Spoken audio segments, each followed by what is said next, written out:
Howdy, howdy. About ready to get started, I will go ahead and switch over to the reading tab. Greetings everyone, this is AIM, former Demon Duke, now an H-to-5er. As you can see, I work in this decrepit lighthouse in the background here. I feel like I've been here, but I can't say for how long. Every day just kind of melds into the other, and I feel like I'm slowly losing my sanity. As such, I think it would be just great if we read a book that is seemingly about your grandmother ripping open her body to become an alien. But yeah, what we're going to do today is read another one of these choose your own stories. It's one of the Give Yourself Goosebumps. Hey, Algerza, good to see you. And last time we read The Knight in Screaming Armor, and I had a feeling it was going to be funny, but it was actually a lot funnier than I expected. It definitely exceeded my expectations for it. So I'm hoping that Secret Agent Grandma will do the same. It's one I kind of remember from my childhood, and I remember getting intensely frustrated with this story because there's a lot of very misleading bad ends all throughout the book. So I have a feeling we're in for a pretty similar experience to last time. I hope everyone will get comfortable. Grab yourself some water if you don't have it. And I will get to the reading very shortly here. Yeah, I'm hoping... I hope it doesn't go quite the same, i.e. I hope we don't end up sleeping in bed with our grandmother, but other than that, I hope that the sense of wackiness is still well preserved. But yeah, why don't we go ahead and get started. I'll start with the foreword. This time I do have a pad up.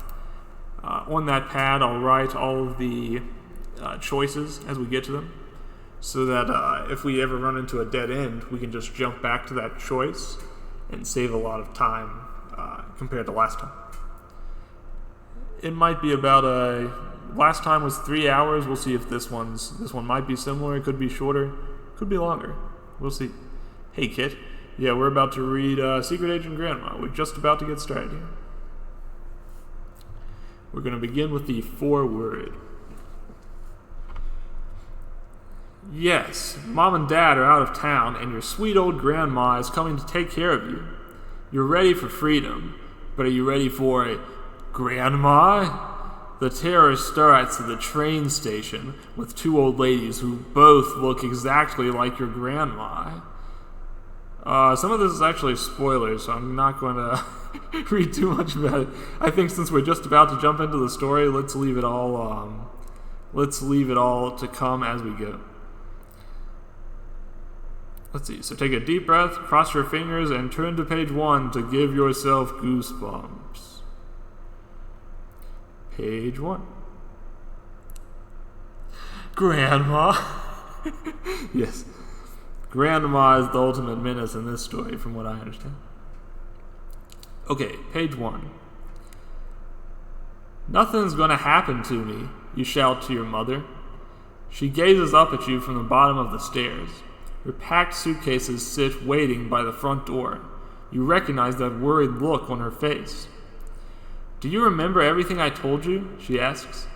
Her forehead wrinkles in concern. Or should I write it down? Mom, I'm not a baby. You plop onto the top step of the staircase and repeat your instructions for the 5th time. I take a cab to the railroad station. I wait on the platform on the incoming side of the station. Grandma's train arrives at 1 p.m. I'll know her by the yellow stretch pants and purple shirt she'll be wearing. Then, if she hasn't been arrested by the fashion police for wearing such a wacko outfit... Don't make fun of your grandmother, your mother cuts in. She's unusual, but I'm sure you two will get along fine. Your mother's right, your dad adds, coming through the front door. Your grandma is full of surprises. Yeah, sure, you think. How is some little old lady going to surprise me? Page 2. Your dad picks up the remaining suitcases and heads back out to the car. Your mother doesn't move. You flash her your most trustworthy smile. She sighs. I guess you'll be all right, she says uncertainly. Of course I will, you assure her. What could happen? You follow your mom out to the car and wave as your parents drive away. The moment their car turns the corner, you leap into the air. Freedom, you cry. Yeah, he doesn't seem well acquainted with Goosebumps, does he? No parents for a whole week. Just a 75-year-old grandma. Yippee! She'll probably spend the whole time snoozing on the sun porch. You'll practically be on your own. The cab arrives and you hop in. You instruct the driver to take you to the train station. But as he nears the station, you have a pang of doubt. You haven't seen your grandmother since you were a little kid. You wonder if you'll recognize her.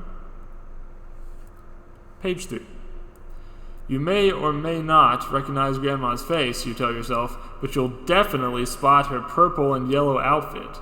Besides, she'll know you from the photos your parents sent her. You pay the driver and hop out. Hey, that's weird, you think. Why was your name announced over the loudspeaker? You rush to the information booth inside the station, wondering what could be wrong. You just paged me, you tell the young man in the booth. You've got a call. He hands you a phone. Hello? There's a lot of static on the line. You can barely hear, but it's definitely your mom's voice. We're, psst, on the plane, psst, home immediately. What? I can't hear you, you shout into the phone. Do you want me to go home? What about Grandma? Psst, danger, psst, grandmother. That's all you hear. Then the line goes dead. A chill runs through you. What was your mother trying to say? Is your grandmother in trouble? Is there danger at the station? As you hand the phone back to the information clerk, the whole train station begins to rumble. Could this be what your mother was trying to warn you about? Should you get out of here and go home? Or are you supposed to find your grandmother? Here we come to our first choice of the story. That choice is obvious. It is a simple question. Do we want to find Grandma? Alright, choices are to go back home or to find Grandma. The choice lies with you.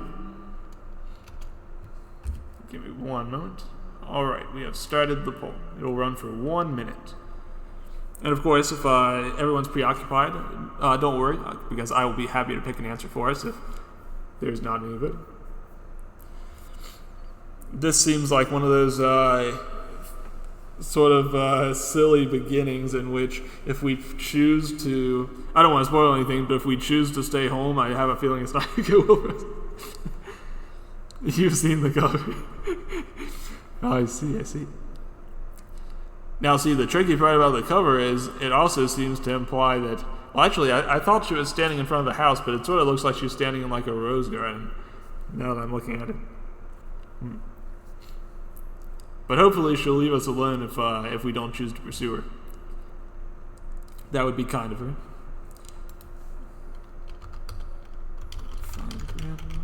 Alright, so what's our option? Looks like we are going back home already. So let's see what's next. We are getting out of there right away. The station rattles and shakes around you. Your hands clutch the information counter so tightly your fingers cramp. A framed picture on the wall behind the clerk crashes to the floor. Get me out of here! You spin and dash out of the station. Your heart pounds and your breath comes in gasps as you race along the sidewalk. Whoops! Too bad you weren't looking where you were going. Otherwise, you would have seen the garbage truck before you landed in the middle of the gunk, the goo, and the gross slime. Ew! Hold your nose and close the book quickly. You stink! You've come to a very smelly end. Okay, there's our first ending of the story. We accidentally walked into a garbage truck, apparently, which I guess is just the end of our entire tale. It was so stinky we died. Okay, so I'm not going to bother with a recap because we're just going back literally one page to choose. Yeah, so death by stinky garbage truck, unfortunately. We're going back to page 108, and this time we will try to find Grandma instead. It's funny, I sort of thought like we would go home and then like an alien would come to our house and attack us, or she would already be there or something, but instead it was just completely unrelated to her. Very much like the Screaming Nine story. Okay, let's go on and find Grandma this time. You can't go home without your grandma. Even you feel as if you're in the middle of an earthquake. You clutch the information... let me step back up there. Even if you feel as if you're in the middle of an earthquake. You clutch the information counter to keep from falling over. You smile at the clerk, hoping to mask your fear. "Train coming," the clerk informs you, shouting over the noise. "Every time one comes in, this old station rattles like a baby's toy." "I knew that," you fib. You hope the clerk doesn't notice how white your knuckles are.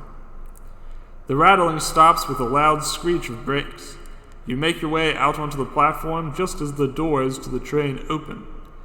Mobs of people push their way out of the doors. You scan the crowd, searching for an old lady in yellow pants and a purple shirt. No luck. "Hey, what are you doing here?" a voice calls. You're surprised to see your friends, Chuck and Jenny, rushing towards you. "Hey guys," you greet them. "I'm here to meet my grandmother. How about you?" "We're going to the hockey game, remember?" Chuck tells you. "I invited you." You remember you couldn't go because of Grandma's arrival. "Our moms are letting us take the train on our own," Jenny adds. "Of course, we had to promise to stay out of trouble," she giggles. "As if." "Have fun with Grandma," Chuck teases. They board the train. You sigh jealously as you scan the thinning crowd. Still no grandmother. Is this what your mother had been trying to tell you? That your grandmother wasn't coming after all? You're about to leave the station when you hear something that stops you in your tracks. Something terrible. "Cookie, Cookie, over here." You shudder at hearing your old nickname. You hate that name. Luckily, Jenny and Chuck aren't around to hear it. "Cookie." You turn toward the voice. At the end of the station, you see a woman with white hair. She's waving wildly. No way to mistake her for anyone else. Not in those clothes. You wave back, approaching her cautiously. Anyone who would call you Cookie is likely to pinch your cheeks, too. As you stroll down the platform, something catches your eyes. Bright red letters scrawled across one of the train windows. A message. If your mother hadn't made that strange phone call, you wouldn't have thought twice about it. But now, you have an odd feeling. Maybe this message is meant for you. I'm going to turn on a little spooky music, too.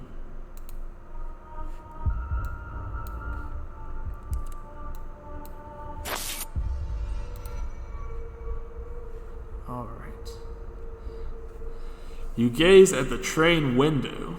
You read the letters aloud. Implay, you mutter.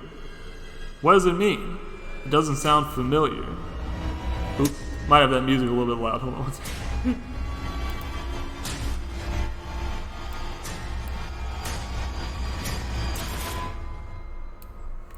Okay.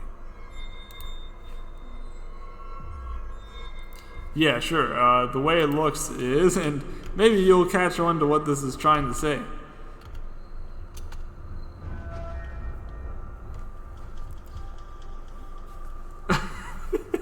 Okay, so anyways, let's continue.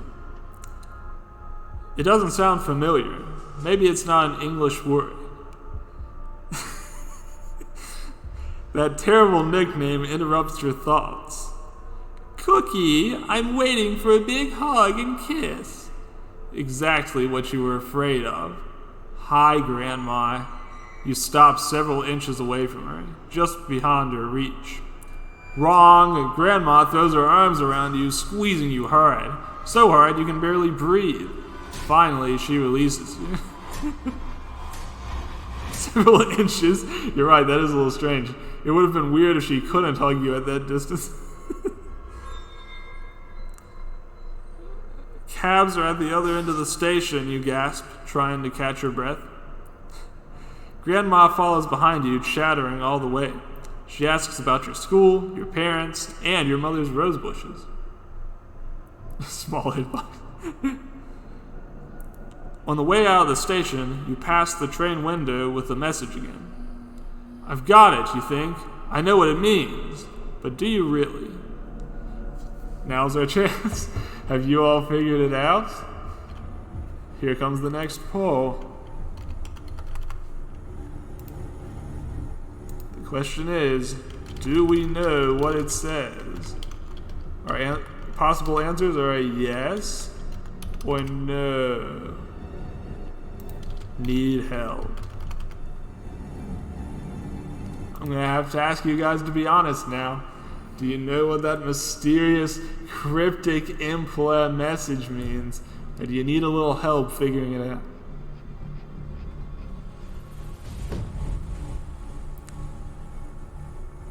It's a real head scratcher, that's for sure. Yeah, take a quick drink of water.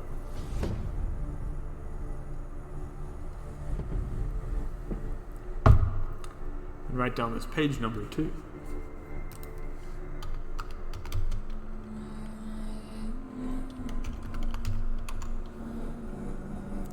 All right.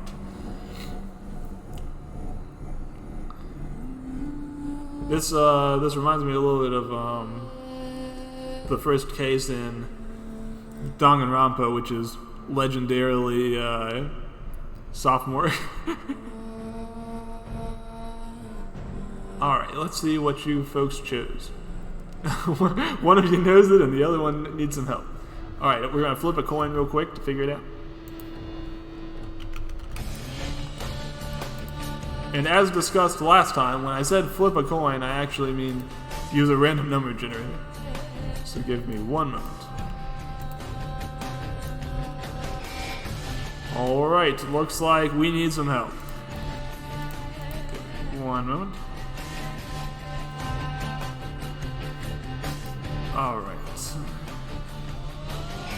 We're going to page 129. Do you know what impla means? You ask Grandma. Impla, she repeats. No, I've never heard that word before. Why do you ask? I saw it written on that train window. You turn and point back to the train car. I think it's some kind of message. Grandma grabs your hand and links her arm through yours. My, she coos. You have such an imagination. Is Grandma walking faster, or is that your imagination too? It's wonderful to see you after so long, she gushes, hurrying down the platform. And I can't wait to see your mother's lovely rose garden. Yeah, right, you murmur. You're still trying to figure out what impla means. You snap your fingers. I know what it means, you cry. Impla, you tell Grandma excitedly. It's help me spelled backwards. Grandma stares at you. Grandma, you tug at her sleeve, we have to go back. Someone on the train needs our help. Oh, Cookie, she sighs. I didn't want to have to do this so soon, but you give me no choice. I can't allow you to interfere with my mission. Grandma pulls a small laser device from her pocket. She points it at you. Zap! Take me to your mother's rose garden, she orders. You can't resist. You lurch forward and climb into a cab like a zombie. As soon as you arrive at your house, Grandma races to the rose garden. My eggs, she cries. My babies are about to hatch.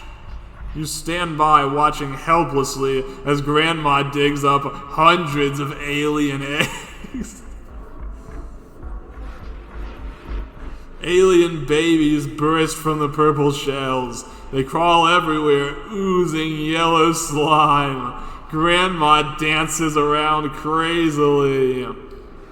Ah, my plans to take over the universe will now come true, Grandma cries. My babies will be an army. No one will be able to stop us. One little alien baby slithers over to you. It slides across your foot. It glances up, and all 5 of its eyes gaze at you. It squeaks. Hey, that's kind of cute. You pick it up. It makes a sound like a cat purring. Oh well, if aliens are going to rule the Earth, it would probably be a good idea to have at least one alien on your side. Maybe then you won't come to such a terrifying end. Okay, so I think we're going to have to go back and say that this time we do mysteriously know what those messages mean. Okay, I got a flame up redeem. Alright. Oh, you know what? I didn't even have my fire on to begin with. Glad you used that redeem. Hold on one second. Let's see. Where's my fire?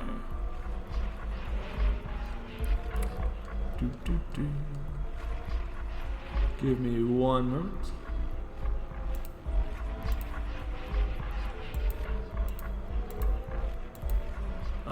Where's that fire?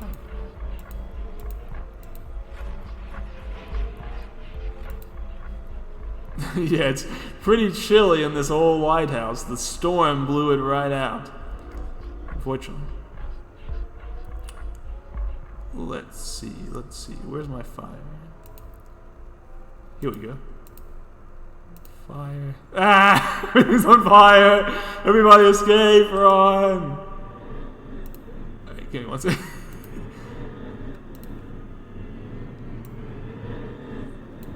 We're gonna fix this. I'll save the book! Here, take it! Alright, no, I'm just kidding. Give me 1 second. Alright, so we've got a regular sized fire now. And just for you, I'll make it a little bit larger. There we go.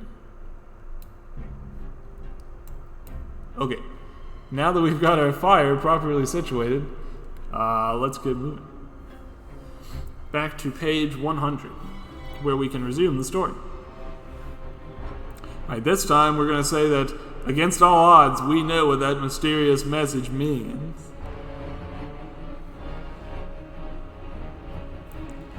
You know what the letters spell. It's so simple that you laugh at yourself for not getting it sooner. Imply. Whoever wrote the message on the inside of the window didn't realize it would be read backwards on the outside. Imply is help me written backward.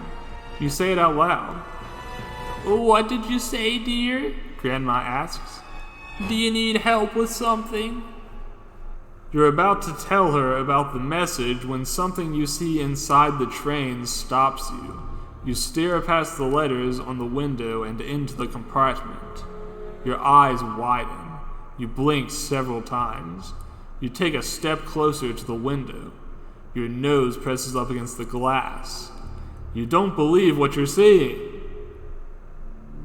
You gaze at the startling screen through the window. Inside the train compartment, a woman struggles fiercely with 2 men. These men wear tan overcoats and blue-eyed dark sunglasses, but it's the woman who holds your attention. A white-haired woman wearing yellow stretch pants and a purple shirt. She's a dead ringer for your grandma. The 2 thug-like men yank her under each arm and lift her out of the seat. Her terrified eyes lock onto yours as she is dragged roughly into the aisle. The men pull her forward toward the car at the far end of the car. The door at the far end of the car. Is something wrong? A voice asks behind you. You turn and face your grandmother standing on the platform. She and the woman on the train could be twins. What's going on? Is this woman really your grandmother? Or is your real grandmother in terrible trouble on the train? Shouldn't we be getting a taxi, Cookie? You stare at her. Could you have made a mistake? All aboard! The conductor shouts. The train lets out an exhausted wheeze, then slowly pulls forward. You could jump on the train now and find out if the woman in danger is your real grandma. Or you could assume the woman standing right in front of you is the right woman. After all, she recognizes you, and you didn't get a good look at the woman on the train. It's now or never. What are you going to do? It's that time again. Time for us to make a choice. Do we believe that the real grandma is the one on the train, or the one next to us? Vote now or forever hold your peace. While I take a quick drink of water.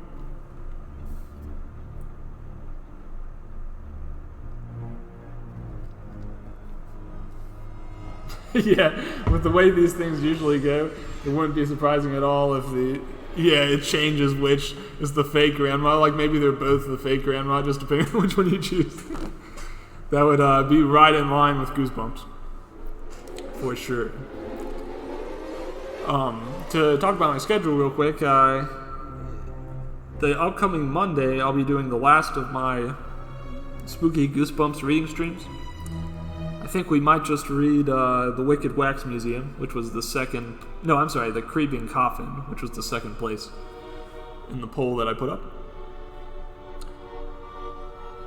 I talked about maybe doing a original story, but I just don't think I'm going to have the time for it. I think I'm just going to have to cut that part out, unfortunately. But I do really want to do like a choose-your-own-adventure story, an original one somewhere in the future.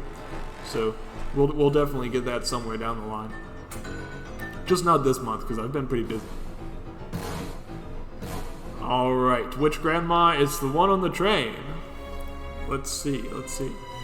Before I go on, let me write down this page real quick, so I don't lose my ability to come back to it. Okay, we are going to go after the one on the train. You have to find out if that woman in trouble is your grandmother. Besides, you're dying to find out why these men in dark glasses were fighting with a little old lady and having such a hard time. The train starts to pull out of the station. You race down the platform, searching for a good spot to jump aboard. Your legs and arms pump hard, your muscles straining as you match the speed of the train. Cookie, come back here. What are you doing? Grandmother's voice floods after you. If I'm wrong, you think, and the woman on the train isn't my real grandmother, I'm going to be in big trouble. But you're not going to back out now. You take a deep breath and leap. Will you make it? Thankfully, this is not a choice. We do make it. You land on the small platform between train compartments. You flail your arms as you struggle to regain your balance. Once you feel steady on your feet, you fling the door open. Everyone stares at you as you enter the car. You nervously run a hand through your hair. You try to act as if jumping between the cars of a moving train is the most natural thing in the world. You have a feeling you're not very convincing. You hurry into the next car. The struggling woman was several cars ahead. You head through the swaying train, planning to pick up the woman's trail from where you'd last seen her. But maybe you're in over your head. Those thugs in dark glasses look dangerous. Maybe you need help. Alright, we've got another poll here. The question is...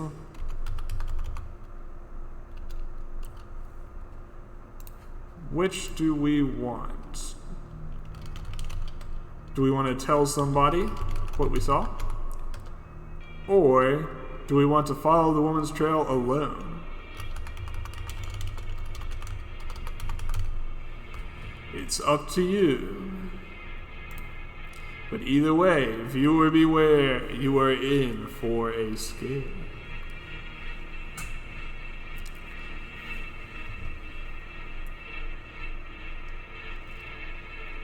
I wonder what happens if you ask somebody to help you, considering we don't have any other characters introduced at this point, unless it's going to be Chuck or Jenny.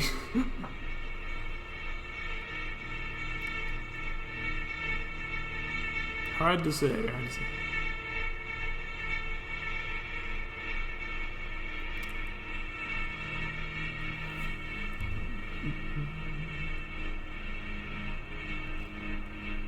So far, Chuck and Jenny appear to be less of a presence than Kip and Angela, I think was the name. Kip and Angela? Maybe Angela's not right. Whoever the two in the last book were. Alright, let's see what you folks said. Follow the trail alone. Alright. Saying I ain't afraid of no ghost. Let's put that on the list real quick so I don't lose my place. Alright, and now we'll follow the trail. You have a funny feeling no one would believe you if you said you had twin grandmas and one's in trouble in the train. You're not even sure if you believe you. You decide to investigate on your own. You continue through the moving train. You arrive at the compartment with the message in the window. It's smeared, but traces of the red letters are still there. You aren't crazy after all. You search the seat for clues. A lost wallet or luggage, anything to prove the woman's identity. But you find nothing. You get to the door at the far end of the car and reach for the handle. A heavy hand lands on your shoulder. Where do you think you're going? A gruff voice demands. Uh-oh. You wrangle out of the hand's grasp and spin around. The train conductor glares down at you. Strange, you think. He's wearing dark glasses. But what he says isn't strange at all. Tickets, please. Oops, you forgot about needing a ticket. Now what? We have another quick poll here. This time, our question is... Now what? Do we try to stall? Or do we explain the situation to the conductor? It's up to you. Starting another quick 1-minute poll. I'll go ahead and put this one on the list while we're waiting.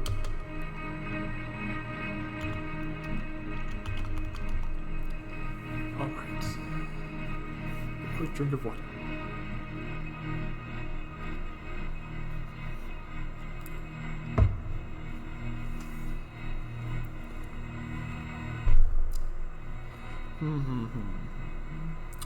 Noticing a bit of a theme with these dark glasses figures.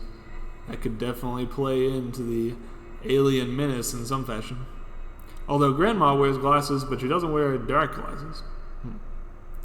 It's funny, I was overdoing it a little bit with that Grandma voice, so I'm trying to cut back on the shrillness of it and just kind of keep the nasal without being quite so shrill. Hopefully I'm not hurting everyone's ears. Alright, the choice is try to stall. Okie dokie.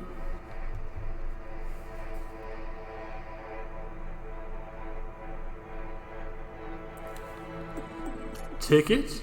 You repeat. You smile up at the conductor. He doesn't smile back. You spot Chuck and Jenny entering the compartment. Great. Hi, I was looking for you. You dart past the conductor and join your friends. He wants to see my ticket. You explain. You hope they'll come up with an idea or some cash. If you weren't always late, you would have your ticket, Jenny scolds. Then she winks at you. That's right, Chuck tells the conductor. My mom is picking us up in Evanstown. She'll pay when we arrive. We promised our parents we wouldn't get into trouble, Jenny gushes. You want to gag, but Jenny's act works. Okay, the conductor pats Jenny's head. As long as the ticket gets paid for. He strolls out of the train car. These kids. What was that about? Chuck demands. Why are you on the train? Aren't you supposed to be with your grandma? You tell them about the strange scene you witnessed. That woman might be my real grandma, you exclaim. You have to help me search the train. Jenny and Chuck gaze at each other. No way, Chuck begins.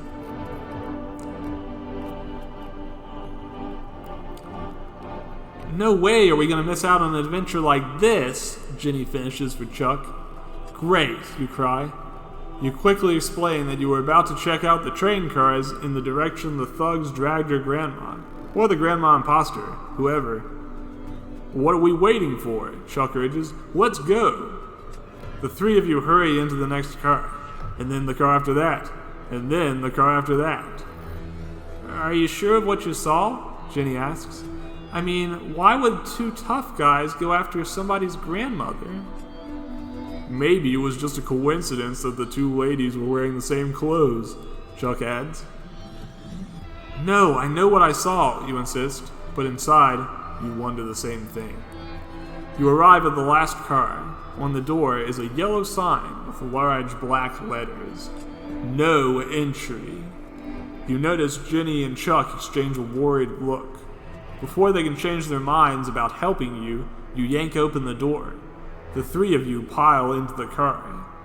You gasp, stunned by the shocking sight in front of you. You've entered the baggage compartment, but luggage isn't what has the three of you frozen in place, eyes wide. Your grandmother sits on a chair surrounded by suitcases. She gazes straight ahead, unblinking. A strange orange light beams down onto her. She doesn't move. And although her eyes are open, she doesn't seem to see you. Is she? You know, Ginny stammers. I can't tell, you reply. I think she's alive, but... Well, I know a way to find out, Chuck says. He jumps up and down, puts his fingers up his nose, and howls in Grandma's ear. No reaction from Grandma. You swallow hard. Wait, she is alive, Ginny murmurs, creeping closer. I can see her breathing. Then why doesn't she say something? You worry aloud. Maybe she's under some kind of spell, Ginny whispers. Maybe it's this weird light, Chuck suggests. He waves a hand into the orange beam. Pow! Chuck's body flies across the railroad car. He lands in a crumpled heap on top of a suitcase. Chuck, you shriek. You race to his side. He's out cold. Ginny kneels beside you. Oh, what happened to him? She cries. The orange light. It must be a force field of some kind, you answer. That's why Grandma can't move. Jenny's frightened eyes meet yours. Oh, what are we going to do now? She asks. You wish you knew what to tell her. What happened? Chuck murmurs. His eyes blink open. Who hit me? You and Ginny help him to his feet. It wasn't a who, you explain. It was a what. You point to the orange force field. Yeah, Chuck just got TK'd.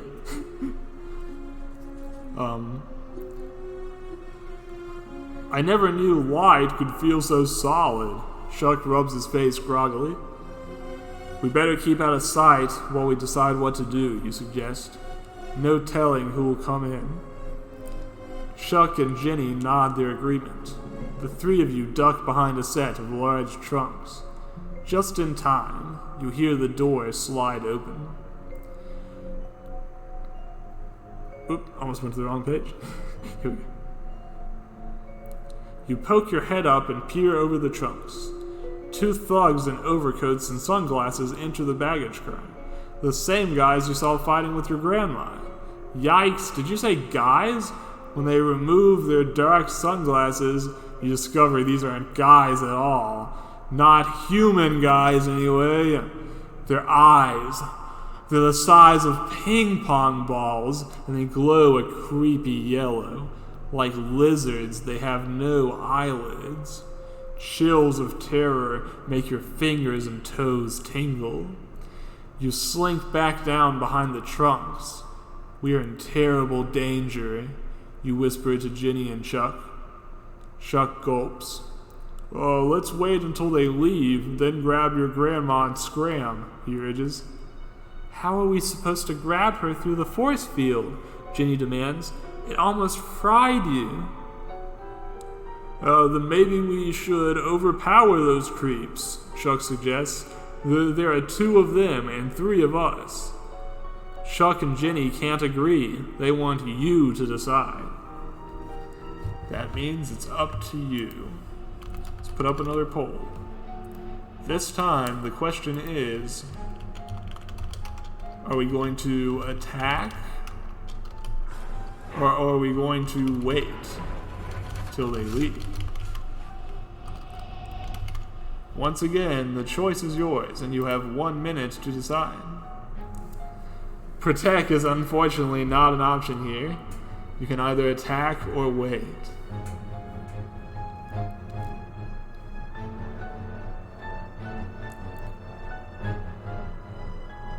He attack or he hold back.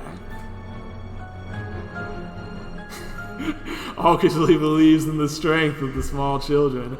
Maybe mistakenly, because I've given Chuck a much deeper voice than makes sense for him, so you might be picturing him as some large man. But no, Chuck is but a child. Perhaps, though, he has a mysterious childlike power. We'll see.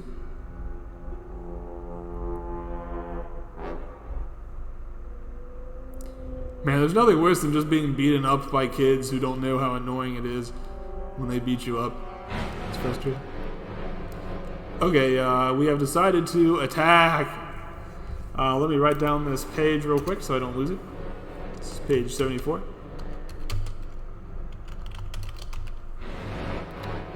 Alrighty, we are going to attack the mysterious creatures.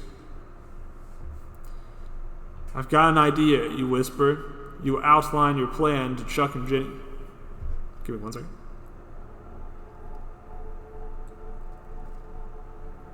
All right. Wait for my signal, you say. They nod. You grab a small box lying beside you and toss it to the other side of the compartment. The creatures' heads whip around, their bodies tense, and they move towards the noise. We're going for the old Agent 47 strategy from Hitman. Now, you shout. You and Chuck jump up and grab the rungs of the overhead luggage rack. With a grunt, you swing up onto the rack. Bags and boxes tip over, landing on top of the thugs. Chuck clambers up beside you. Together, you bury the creeps with luggage. Jenny pelts them with parcels and bags. We're winning, you cry. Keep throwing.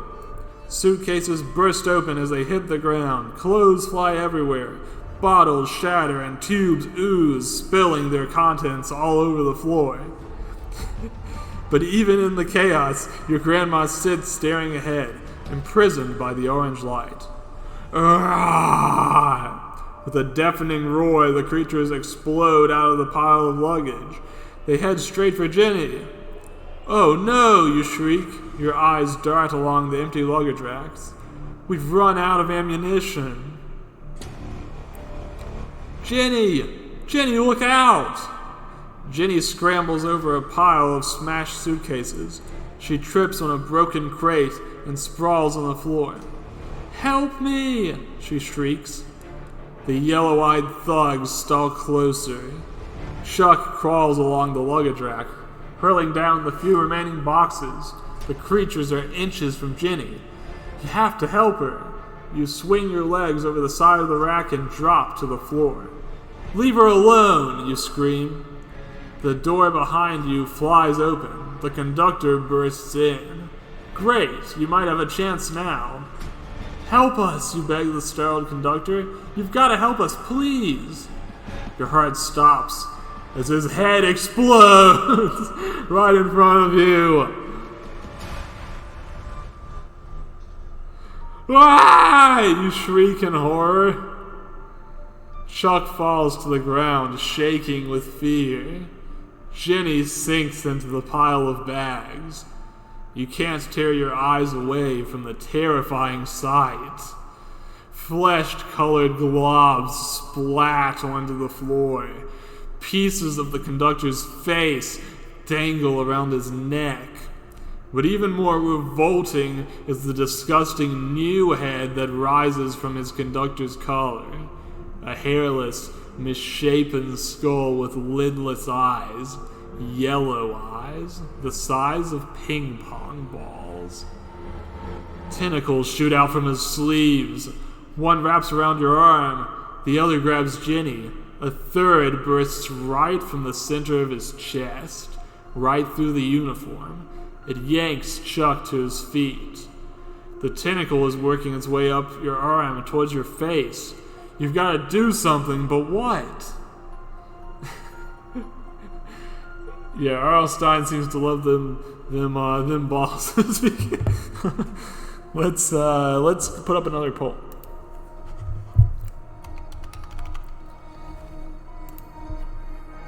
Our poll this time is: are we going to punch the creature or bite it? Punch or bite the tentacle? Oh shoot, I didn't even see. I'm sorry. Give me 1 second. Yeah, if I ever miss these things, feel free to remind me. I have a tendency to look at the chat on screen instead of the one that I should be looking at. Alright, we're going to make an Amelia. Here we go.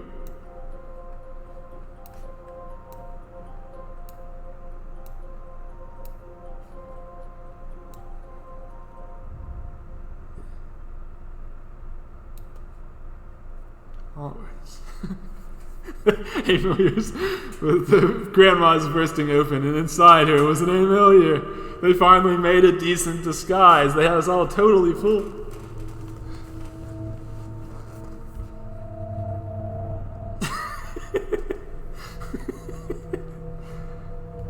Unfortunately, I don't have a tentacle arm to go with this. That would have been really well prepared. Okay, let's see what you guys chose. Bite. A savage bite. Alright, let's see if it'll be enough. But first, let me write down this page number, which I should have done a moment ago. Alright. Bite the tentacle as hard as you can. It would be useless to hit the powerful creature. Your fist is too small. It would feel like a gnat slugging an elephant. But can you do it? Can you actually sink your teeth into that slimy tentacle? You have no choice. It's wrapping around your throat. You shut your eyes and you chomp on the squirming flesh. Huh, not bad. Kinda tastes like chicken. You dig your teeth in deeper. The creature howls and drops Ginny and Chuck. You hang on with your teeth. Flailing tentacles smash onto the walls and ceiling. The two other creatures duck out of the way as the tentacles flip around. Crash! A strange-looking piece of equipment falls to the floor. The orange light instantly shuts off. The ex-conductor's tentacles must have smashed the light that makes the force field, you realize. You glance at Grandma. She blinks 3 times. She looks dazed. The tentacled conductor creature shrieks and writhes, but the 2 other creatures leap towards your grandma. You release your teeth from the tentacle. No, you holler. Grandma, look out! You race towards her, but Grandma doesn't need any help. She leaps to her feet and assumes a karate stance. With a swift kick, she knocks one creature to the ground. It's out cold. The other creature jumps her from behind. Grandma bends sharply at the waist and flips the creature over her back. It falls in a crumpled heap. With a howl, the conductor creature reaches for Grandma, but she's ready for it. She ducks, then grabs one of its tentacles. She jerks the creature hard, and it tumbles over. In a smooth move, she uses the tentacles to tie all 3 creatures together. Your mouth drops open in awe. Wow, you let out a long, low whistle. Some action. That was totally awesome, Ginny agrees. Totally, adds Chuck. Grandma beams at you. She rubs her hands together. That was fun, she exclaims. You stare at her. Is this amazing woman really your grandmother? What a mess. Grandma glances around the wrecked baggage car. Help me find my suitcases. Then we can get out of here. You spot a suitcase with your grandmother's name on it. The top is popped open. Papers slide out of it onto the floor. Found one, you call. As you place the papers back into the suitcase, several files catch your eye. Top secret, confidential, special government documents are stamped all over the files. Grandma darts over and snatches the files out of your hands. Thanks, she says. She shoves the papers into the suitcase and snaps the lid shut. You stare at her. What is your grandmother doing with secret government files? You're about to ask her when the door flies open again. Thank goodness I found you before it's too late, a voice cries. It's the other grandma. Double grandma. Stay away from her, the new grandma warns. She's evil. Don't listen to her, the other grandma yells. She's an imposter. Your head spins. Jenny's gaze shoots back and forth between the identical grandmas. Chuck stares with his mouth open so wide you can see the rubber bands on the inside of his braces. Yeah, this actually does seem a good bit more cohesive. Maybe it's because there's not magic involved. Let's see. Grandma number 1, the one who fought the 3 creatures, leaps into her martial arts stance again. Don't mess with me, she snarls. The new grandma, grandma number 2, cowers by the door to the baggage compartment. Oh no, she whimpers. She's gonna get me. She's gonna get all of us. Shut up, you fake, grandma number 1 snaps. These kids are too smart to fall for your act, right? She gazes straight at you. Which grandma is your grandma? Time for another poll. The question is, which grandma? We're gonna say Kung Fu grandma or Scaredy grandma. It actually lists them as grandma number 1 or grandma number 2, but that's super confusing. So yes, please answer truthfully and honestly, as you always do. Let's see, and I'll go and write this number down in case we need to come back here. We've gone a pretty long time without running into a death. Kind of interesting.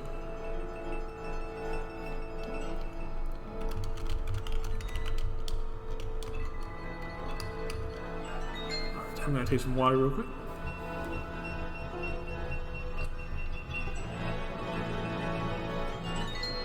These high-tier grandma voices don't make themselves.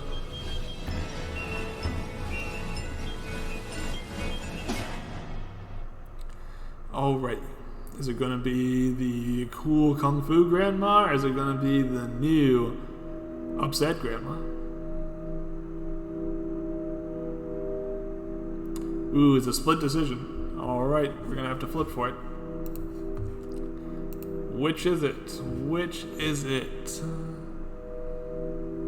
Give me one moment. This one says it's the one who fought those creatures. It's the cool grandma.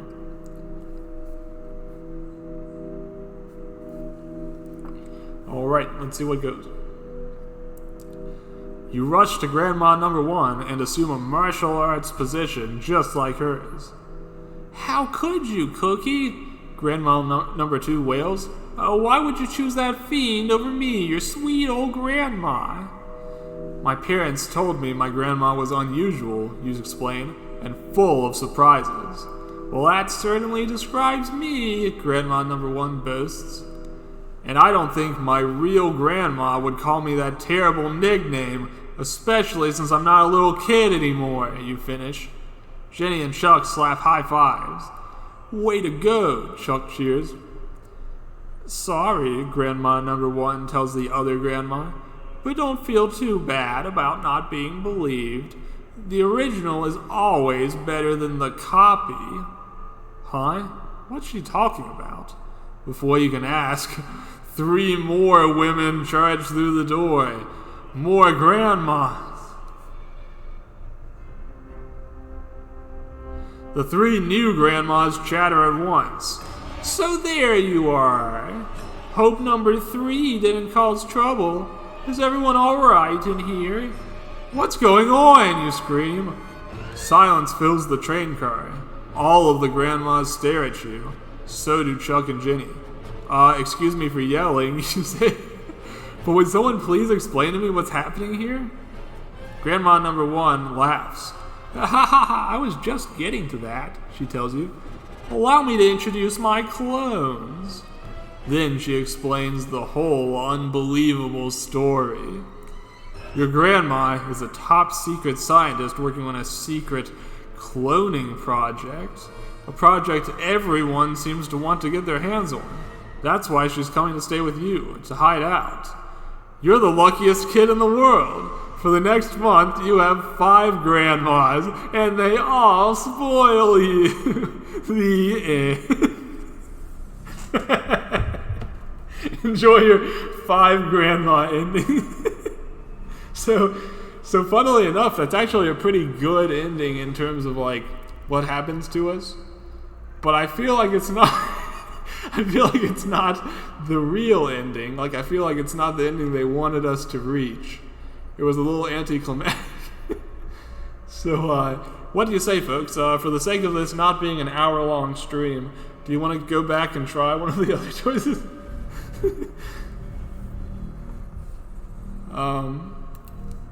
Let's go ahead and put up another poll.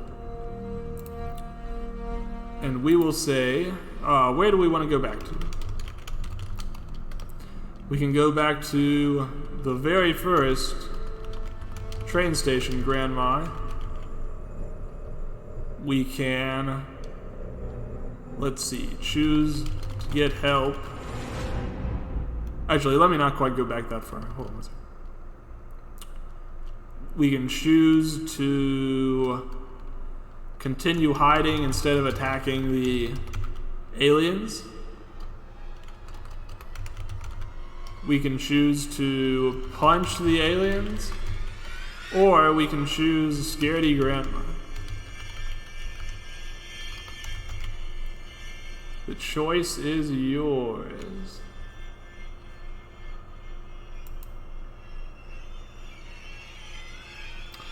She turned out to also be a clone in that one, which doesn't really make sense, does it?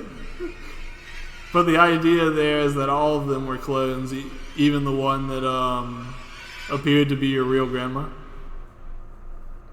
Yeah, in hindsight, that really doesn't make any sense at all, does it?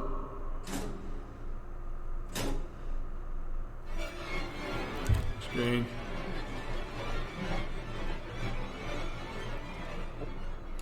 One of those situations where Goosebumps seems to kind of forget what it's doing. Yeah, who's to say it stopped at 5 grandmas? For what all we know, you could have 100, 1,000, 10,000. Maybe everybody's actually a secret grandma. But here's the funny part. So that we got the clones all figured out, but then we didn't address the alien guys with the lizard eyes anymore at all. You just go and have a really nice time with your 5 grandmas. Okay, the only vote we got was to go back and try punching one of the aliens. Let's see what happens. We're going back to page 55.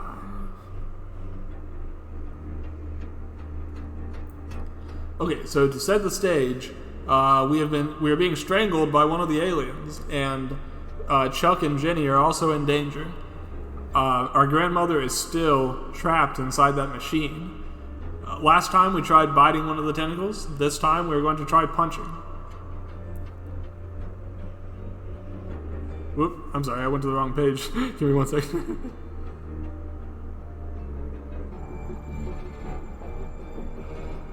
I'm going to have having a little bit of technical difficulties as I seem to have accidentally X'd out my page, but I will get it back up very shortly. Apologies for that.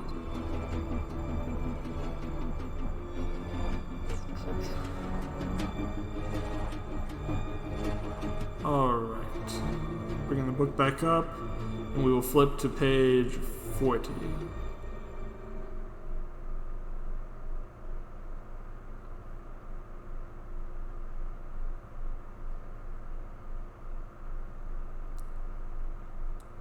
It's funny. It's a little harder to re-access this than it was to get into it the first time. But I'm almost there.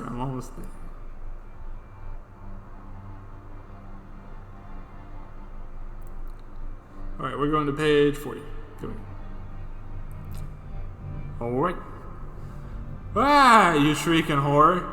Chuck falls to the ground, shaking with fear. Jenny sinks into the... I'm sorry. That's the setup again. We'll go to page 67 to punch the creature. Okay. No way, you're not putting that slimy tentacle in your mouth. Instead, you punch the creature's face with all your strength. Yow, you yelp. That hurt. The creature doesn't even blink. It wraps you, Jenny, and Chuck even tighter in its tentacles. Alien being, one of the other yellow-eyed creatures addresses you. We have come to destroy your evil grandmother's eggs. We have tracked her through the galaxy for 30 years, hoping she would lead us to her nest. Through the galaxy? Jenny gasps. They're saying they're aliens. Your head spins. That's not all. They're saying something even more unbelievable. What? You sputter. Are you saying my grandmother is an alien? You can't believe what this creature is saying. Your grandmother? An alien? No way. The creature that used to be the conductor squeezes you tighter in its tentacles. Pieces of its human disguise drip down its uniform. Now that we have the child, perhaps Mithra will be more cooperative, it says. Who's Mithra, you ask? One of the thugs makes a sound you assume is an alien laugh. Your grandmother has taught you well. Yes, the other thug agrees. But we won't be fooled, and your grandmother, Mithra, will not succeed in her evil plan to rule this solar system. I don't know what you're talking about, you yell.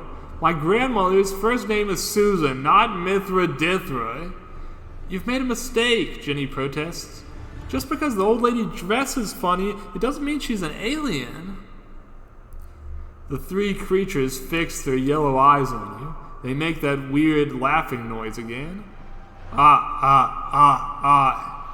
You will answer our questions soon enough.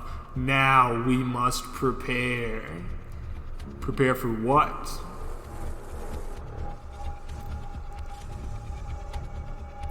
The conductor creature snaps open a wall panel, revealing dials, knobs, and switches.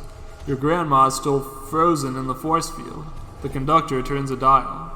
The train car suddenly hums with a pulsing electric sound. With a rumbling whoosh, the baggage car releases from the train. It shoots in the opposite direction, down the track.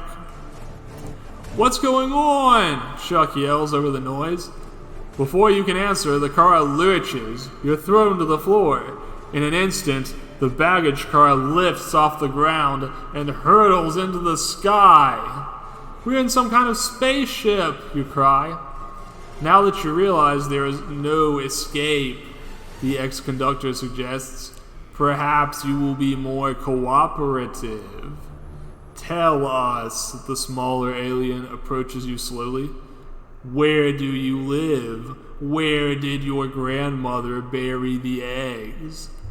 I don't know what you're talking about, you protest. You'll change your story, the other creature warns. We'll get the answer we want. Then it does something so disgusting you nearly faint. The alien bends over, opens its mouth, and vomits out a slimy, snarling, dog-like monster. Meet Fido. The yellow-eyed creature says with a laugh. Fido snarls. It has 3 rows of razor-sharp teeth. Its fangs drip with slime. I can't tell you anything. I don't know what you're talking about, you gasp. Perhaps your friends will be more cooperative. The 2 aliens each vomit out a drooling dog. Fido lunges at you. The other monster dogs leap at Chuck and Jenny. It's hurting me, Chuck screams. Tell them! You desperately push the monster dog away. You're almost too terrified to think. Should you just tell him your address? You know your grandmother isn't this evil Mithra, so what difference would it make? But once you give the creatures what they want, won't they go ahead and kill you? They won't need you anymore. Decide quick! Fido's drool burns your skin like acid. Okay, so we got another poll here. Our poll is... Are we going to tell them where we live? Or are we going to bluff? Alrighty, have a good one, obviously. Thanks for checking in. We'll handle Secret Agent Grandmother ourselves.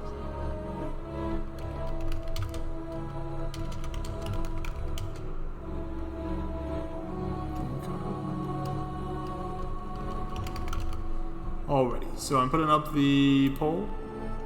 Question being, are we going to tell the aliens where we live, or are we going to try to think of something else we can do to stay alive? I'm going to have a quick drink of water.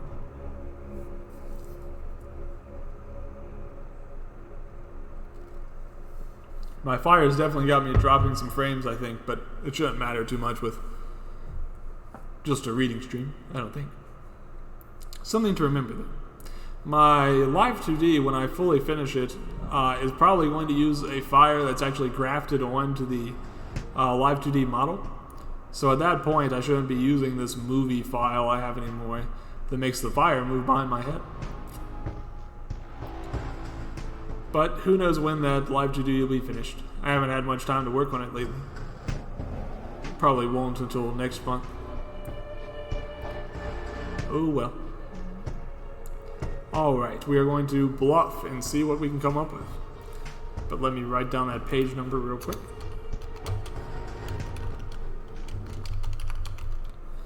Alright, so let's try to bluff and see if we can come up with a better answer. These creeps think you're related to a powerful alien. Maybe if you act powerful too, they'll be afraid of you. Call off your dogs, you command. You try to sound like alien royalty. Or I'll unleash my own forces. The creatures glance at each other. One of them makes a shrill beeping sound. The vomit dogs freeze in mid-bite. Ha! This might work. Now that you have seen through my human disguise, you continue, there's no point in pretending. I am Shmithra, heir to the Mithra kingdom. Jenny and Chuck stare at you. This is fun. So stay back, you bellow, or you'll feel my wrath. You point at the 3 creatures. Sparks shoot out of your fingers. Huh? How'd you do that? The sparks from your fingers short-circuit the orange force field around your grandmother. Grandma shakes her head a few times. Then she smiles at you. Cookie, she exclaims. Good, I see you have everything under control. I knew I could count on you. You wave your hand at this cowering, yellow-eyed creatures again. Sparks fly at them. Oh, what's going on, you stammer. Grandma beams. Aw, she coos. My little baby is growing up. You've reached the age where you can use your powers. Powers? So it's true? You're an alien after all. Your grandma is Mithra. Together you can take over the world. You put Jenny and Chuck in charge of their very own solar systems, and you make the yellow-eyed thugs your galactic chauffeurs. The end. Okay. I guess that counts as a good ending, too. It was a little, extremely abrupt, a little anticlimactic, but I guess now that you can shoot sparks from your fingers, you can take over the whole world. Just like that. It's that easy. Okay, well, we're still pretty early on. I'd like to go at least 2 hours, so let's see if we can do a few more routes. I'm going to put up another poll. And this time... Yeah, the music got pretty fitting there. That weird alien sound. Alright, so... we can either go back to Train Station Grandma. We can try choosing Scaredy Grandma. We can try telling them instead of bluffing. Telling them where that we live, that is.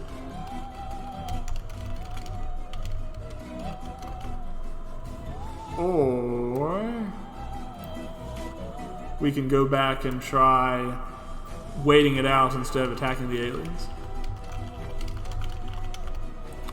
Alright, the choice is yours. In case it makes a difference to you, the latest one on that list is the final one. I'm trying to list them in order of recency.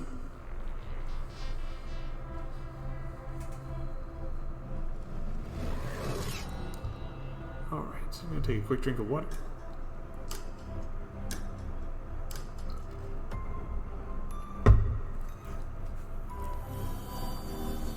Hope everyone's enjoying the story so far. I don't think it's quite the hit out the park that Screaming Armor was. The fantasy world made that one pretty engaging, even if it was so silly. Or perhaps because it was so silly. But it's still pretty fun. I'm still enjoying myself. So far we've gotten 2 endings that I guess you could technically call good endings. But they've both been pretty strange, and I have a feeling that the real ending is still eluding us. Alright, why don't we try going back and we'll tell the aliens where we live. Let's see, that's on page 81. So to set the stage for this one, basically the aliens have got us cornered using these strange vomit dogs that they just barfed out. And our choice is, are we going to give them what they want and tell them where we live? Or are we going to bluff? Originally we bluffed. This time we're going to try telling the truth. Jenny's and Chuck's screams rip through you worse than the monster dog's acid drool. Okay, you shriek. Call off the dogs. You rattle off your address. Very good. The 3 alien creatures lean over and open their jaws wide. The monster dogs jump back into their mouths and the creatures swallow. Then all 3 belch and pat their tummies. Man, talk about disgusting. We are terribly sorry, the ex-conductor says, but we really did need to know, and now we'll take you home. With a twist of a few dials, the spaceship changes direction. In minutes, you land behind your house. You glance out the window and gasp. What has you so upset? Oh no, you wail. You landed on my mom's petunias. They're totally ruined. My mom's going to go ballistic. But it gets worse. As soon as the spaceship hatch pops open, the creatures go to work. They dig up her prize rose bushes. You're going to be in big trouble when your mom comes home. Because this is all your fault. Clearly. You don't believe what you see next. You are soon ankle deep in hundreds of enormous, pulsing purple eggs. Your grandma must be an alien after all. When the creatures have filled their ship with the eggs, the ex-conductor approaches you. Now you understand why we must keep your grandmother. But we apologize for the mess, it says. Here are some seeds to replace the plants we destroyed. Thanks? You take the packet from the wiggling tentacle. With a wave, the creature enters the spaceship. You watch it leave the atmosphere. Chuck and Jenny help you with the garden. Alien flowers grow differently from Earth plants, you realize. Within minutes, the garden is overflowing with gigantic roses. Your mom should be pleased, as long as she doesn't mind that roses that smell like bananas and glow in the dark. The end. I guess that's another pretty good ending. That's probably the best ending we've gotten so far. Our grandmother was apprehended. She really was some kind of evil alien. These aliens weren't evil. They gave us some banana-scented roses. Could be a lot worse. Could be a lot worse. We've been making out pretty good in this story so far. All of our endings, except for like one or two, have been pretty favorable for us. Okay, we still got some time. Why don't we try another one?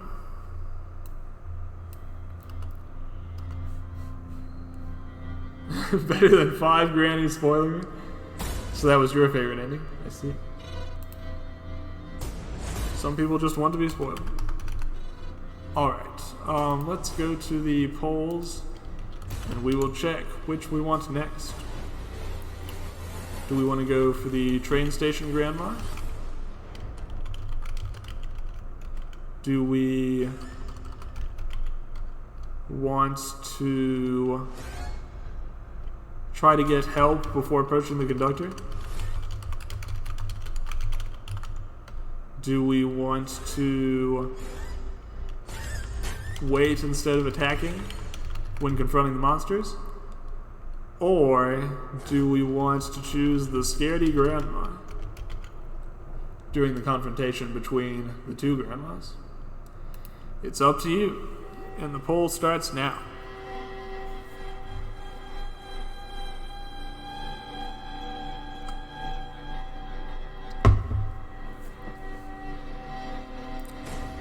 We've gotten quite a few endings now. They've been pretty silly. I think I did like the clone one just because it was so goofy. But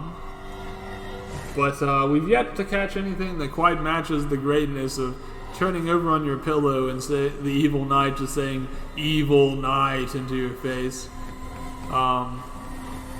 We'll see if we get there. There's a chance. We've still got more endings, and I'm going to take this stream until at least 2 o'clock.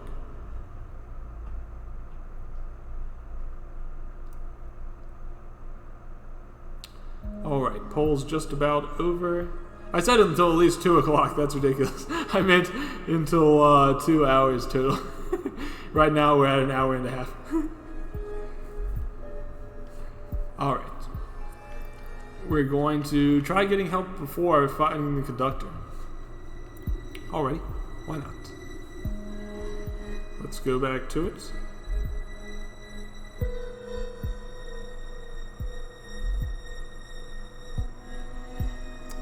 Alright, so to set the stage, we found our grandmother, or a woman who looks like her, aboard a train. She had seemingly scrawled the words "help me" onto the window. We jumped onto the train, and now we are trying to decide whether to go it alone or find some help. This time, we're going to try getting some help.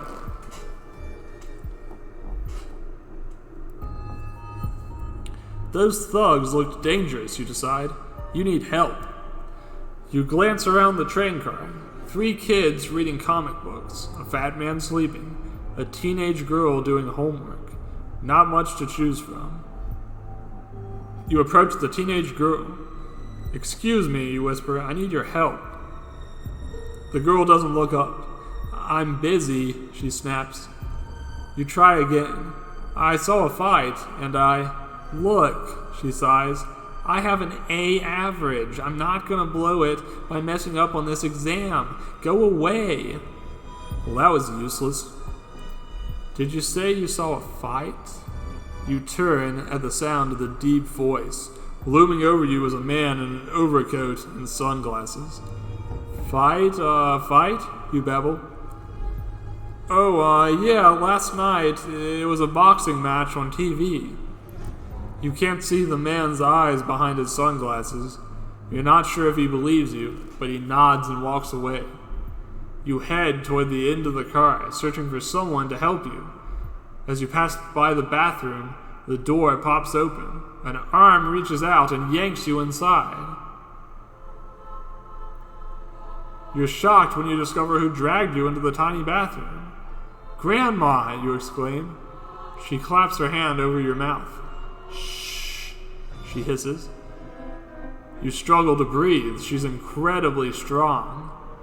"I'm going to take my hand away," she tells you. "Do you promise to be quiet?" Your lungs feel as if they're about to explode. You nod. "Good," Grandma releases you. "Sorry about that, but we can't risk being found."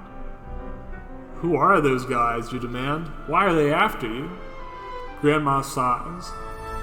"I guess you need to know. You're in up to your neck, right along with me."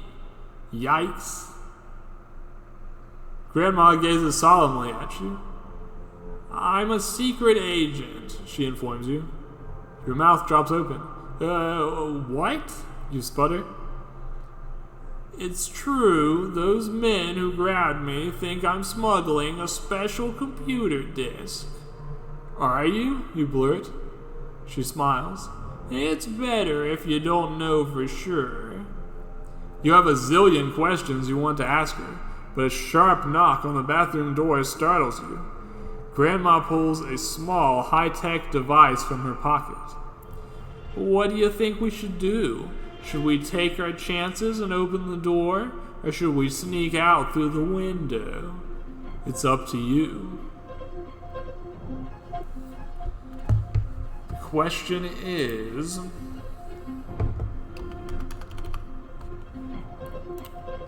will we choose the door or the window?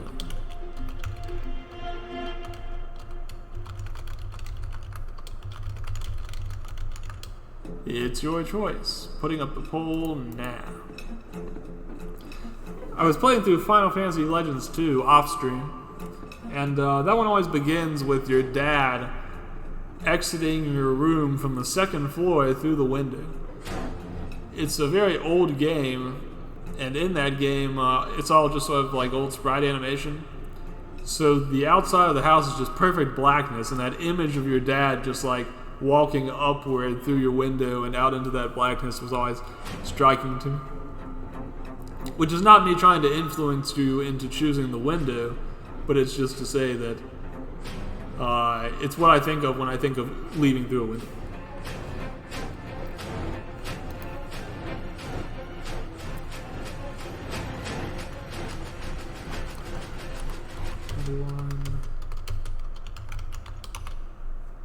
Let's see, which did you choose? Are we going to go through the door or the window?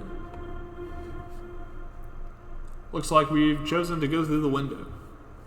Alrighty, hold on to your hats, folks.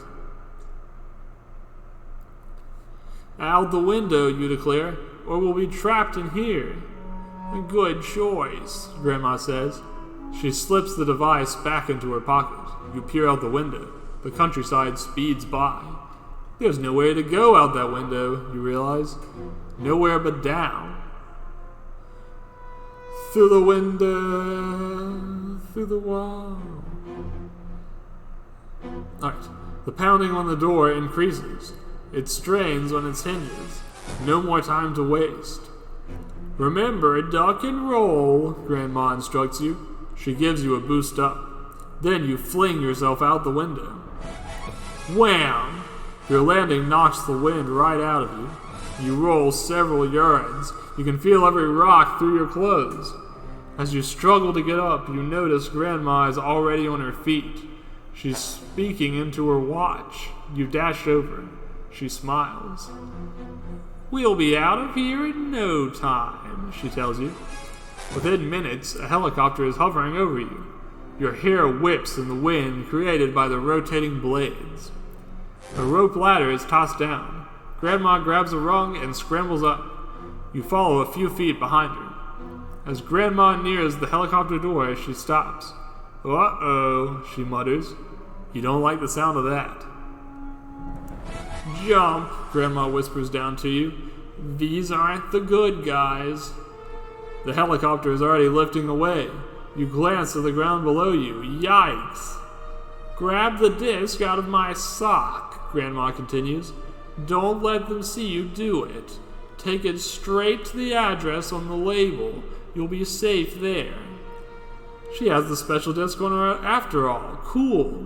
You slip the disc out of her sock. Grandma climbs up as if nothing is wrong. You take a deep breath and let go of the ladder. After jumping from a moving train, this doesn't seem so bad. You land and take off running. All this fuss over some stupid computer program. You dart into some bushes and examine the disc. The address on the label isn't too far from your house. You head off in the right direction. You sneak back toward home. You try to stay out of sight. By the time you pass your house, you're pretty sure you're safe. You check the address on the computer disk again. You wonder what's on the disk. What makes it so valuable? You can't resist. You dash into your house. In your room, you switch on your computer and slip it into the drive. Your eyes widen. Awesome! Totally, completely, amazingly awesome! You can't take your eyes off the screen.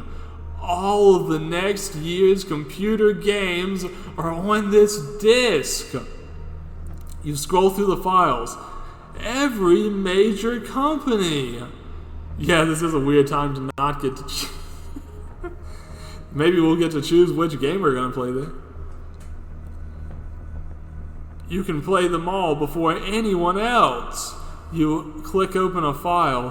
Whoa, neat. Nuclear Ninja added new music. You open another. Destroyer added 4 new levels. This is fantastic. You could sit here for hours. Bang, crash, wham. You're so startled you fall off your desk chair. When you glance up, you discover a thug in an overcoat and sunglasses standing in your doorway. Your broken down doorway. And there's another leaning in your window. Your smashed window. Uh-oh, guess what? It's game over for you. The end. Sorry if you wanted to get your chance to play the Uncle Nintendo's secret demo disc, but it doesn't look like it's in the cards. Nuclear Ninja is just going to have to wait.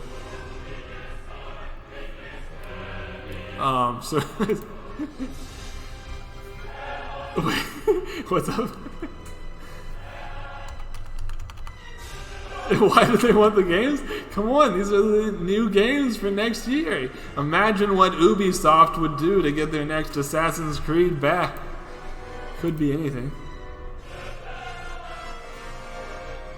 Alright, I'm going to put a poll up with the question of what we want to do next. Still got about 30 minutes left before we hit that 2-hour mark. Alright, we can go back and decide to do the train station grandma. We can try to exit through the door instead of the window. We can go back to try hiding out in front of those goons instead of attacking them. Or we can go back and choose the scaredy grandma in the back of the train car. Which will we do? It's all up to you.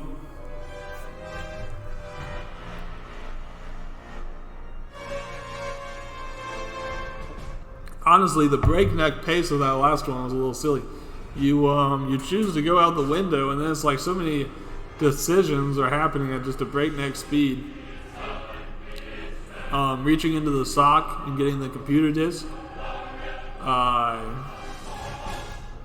Choosing to run back to your house, choosing to pop the CD into your computer, each of those could have been separate choices. It's funny, another thing that's occurred to me is in these Goosebumps books, there's a lot of violence and a lot of like pain, but they seem to have a very specific criteria as to what sort of pain they will allow to be inflicted. Like, you can't be stabbed, but you can be punched, thrown around, strangled. Maybe you can be stabbed, but so far I haven't seen it. And I don't know if you can be shot either. That's a question. I wonder if guns are even going to pop up. Alright, so we're going to try going back, and this time we'll exit through the door instead of the window. Maybe that will do better for us. Maybe, finally, we'll get to play a demo disc full of Nintendo's hottest new games. Okay, so to set the stage here, our grandmother pulled us into the bathroom and revealed that she's a secret agent carrying a special computer disc. She is seemingly very strong. It's a little strange. But she's worried about pursuers. Last time we tried to escape through the window. This time we're going to go out the door.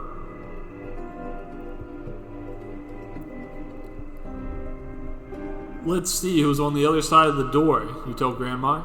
She nods. On my signal. Grandma aims the device at the center of the door. You reach for the handle. She nods again. You take on a deep breath and yank open the door. Ah! A boy shrieks, bursting into the bathroom. Wham! The door smashes into your knee. The pain makes you weak. The boy knocks into Grandma. The device flies from her hands straight into the toilet. She falls against the wall. Get out, get out, get out, the boy hollers. You and Grandma are no match for him. When you gotta go, you gotta go. The end. Pissed end. There's nothing we can do. We were overpowered by that kid who has to use the bathroom. This is curtains for us. This is definitely the end of the story.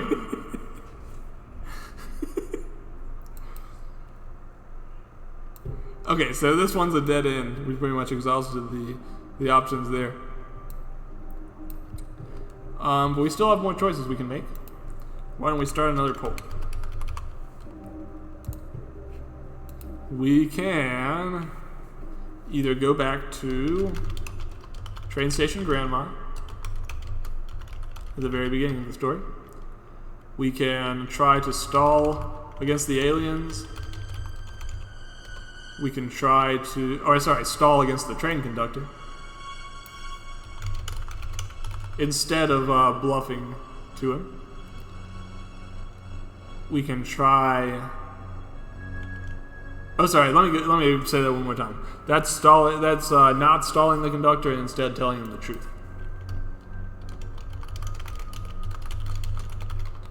Alright, we can try hiding from the aliens instead of attacking them. Or we can try the scaredy grandma instead of the cool grandma in the back train car. These are once again organized by recency, organized by depth into the book. So choose accordingly to what you would like. This was, for my money, one of the funniest endings so far. I don't know how to explain why they would choose that as an ending. I guess technically it seems to really screw with your grandma's plans, but it's not like either one of you is particularly dead or enslaved or anything. Little peculiar. Little peculiar.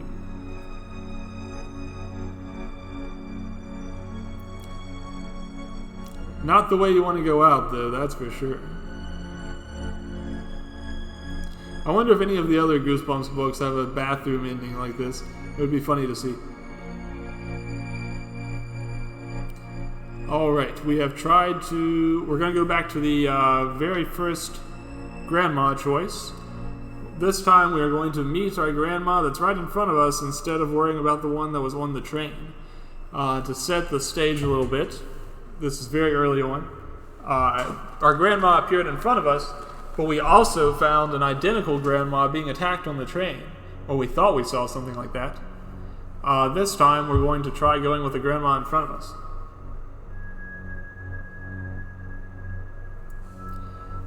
It's so nice to see my cookie. Your grandma gazes down at you. Her eyes sparkle.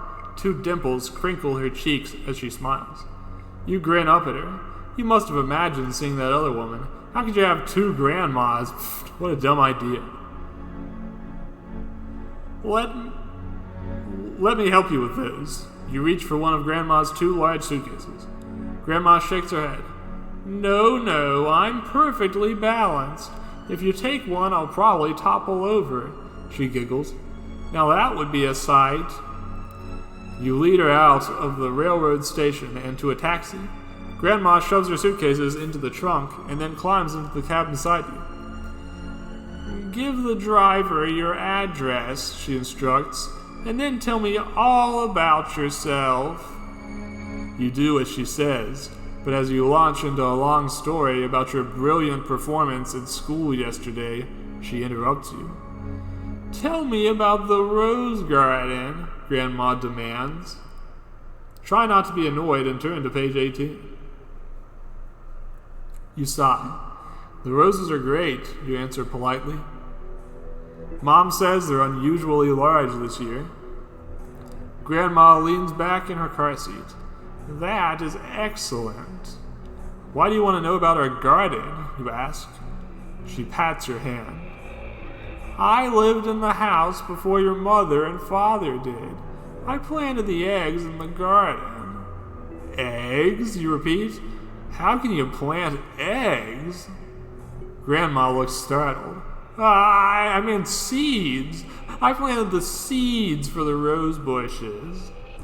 Those roses have been there as long as I can remember, you remark. You must have planted them a long time ago. 15 years ago, Grandma tells you. They're the only roses planted by the light of shooting stars, she chuckles. Grandma's looking kind of sus. Meteors, really. So many meteors fell, the night turned into day. The taxi pulls into your driveway. I must see the roses right away. Grandma leaps out of the cab and disappears around the back of the house. You stare after her. Is she always this weird?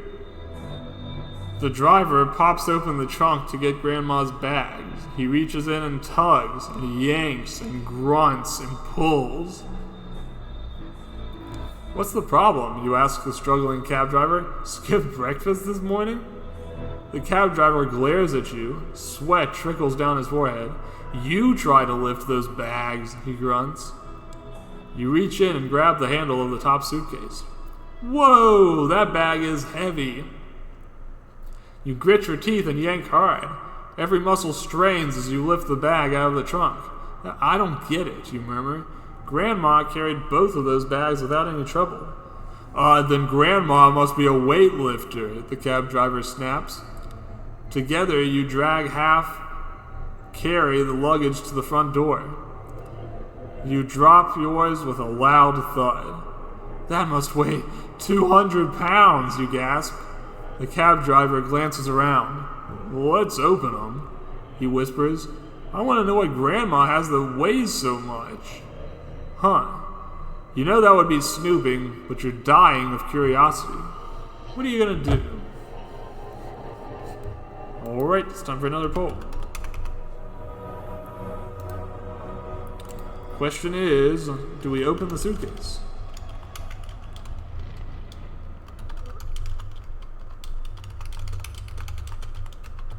Alright, the poll's going up now. I'm going to take a quick note of what page we're on so that we can return here.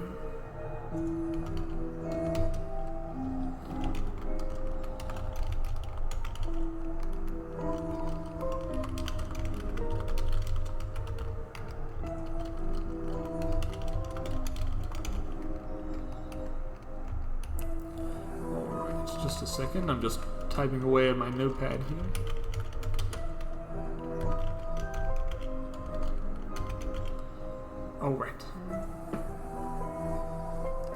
Yeah, I like how openly suspicious the grandma is in this round.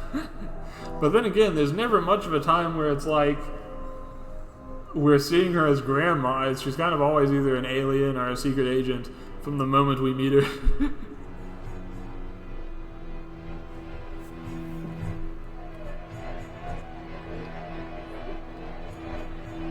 I just remember hating the grandma in this story because I guess you're kind of conditioned to, because she's just constantly like being evil. Alright, we're going to open the suitcase. Let's do it. You have to find out what makes the suitcases weigh so much. Then you have to find out how Grandma carried them so easily. Okay, you whisper to the cab driver, but hurry. You glance around. No Grandma. Great. You figure she's still checking out those precious rose bushes. The cab driver fiddles with the lock on the luggage. Huh, he murmurs. I've never seen a lock like this before. You bend down beside him. You examine the small lock on the suitcase. It glows blue and feels warm in your hand. It's not a combination lock, and it doesn't seem to have a slot for a key. It is weird, you agree. Now I really want to see these bags open, the cab driver laughs. Ha ha ha, I can't resist a challenge. You peer closely at the lock. You notice a small rose etched into the metal. I wonder if... You press hard on the rose. The lock snaps open. That was more like a button. I was expecting there to be like something scientific or like sci-fi here. But it turns out it was just a button. Strange. It's actually less secure than a regular lock. The moment the lock pops open, the suitcase begins to vibrate. You stumble backward, banging into the startled cab driver. He trips, and the two of you tumble off the front step. You land hard on the lawn. The suitcase spins around and around. As it bounces wildly, the sides slowly open. Purple mist escapes from the bag with a hissing sound. What's going on? The cab driver stammers, but you can't answer him. You're too stunned by what you're seeing. With a whoosh, a giant rose bush bursts from your grandma's suitcase. You scramble to your feet. The terrified cab driver is still sprawled on the ground directly below the huge rose bush. Grandma races around the corner of the house. Oh, she calls, I see you found my prized plant. You stare at the dozens of giant flowers towering over you. Each bud is twice the size of your head. But what? How? Grandma smiles, a strange, evil smile. How did it get so big? She finishes for you. My rose has a very special diet, and I think it's time for lunch. Yes, Grandma croons. I think my baby is hungry. You gaze up at the huge rose bush. Could it be? Is it moving? Your heart pounds triple time. One of the enormous roses bends down towards the cab driver. In a flash, it gobbles him up. You shut your eyes, but you can still hear his muffled screams. Then, silence. Trembling, you open your eyes. Oh no! The gigantic flower is inches from your head. A good baby, Grandma coos. You ate every bite of dinner, so now you get to have a nice treat for dessert. Eek! You have a terrible feeling you know what dessert is going to be. Well, what did you expect with a nickname like Cookie? The end.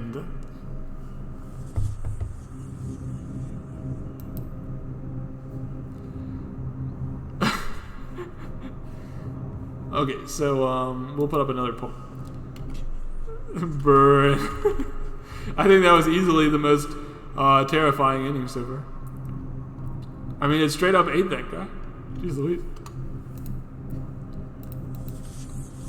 Okay, so we have a choice now. Do we want to try this again but keep the suitcase shut? Do we want to go back to our other scenario and tell the conductor the truth? Do we want to try hiding from the aliens in the train car instead of attacking them? Or do we want to go back and see what that scaredy grandma has to offer us? The poll is up, and it is your decision. Choose wisely. We've got about 12 minutes left, if that makes any impact on your decision, before we reach the 2-hour mark. I did go for 3 hours last time, but I felt like that one really was kind of an adventure, and I really wanted to see what the end of it was. This one is a little bit less contiguous, so I'm not quite so motivated. Maybe we'll read a little bit longer than 2 hours, but we'll see. We'll see if we get to a really engaging plot line.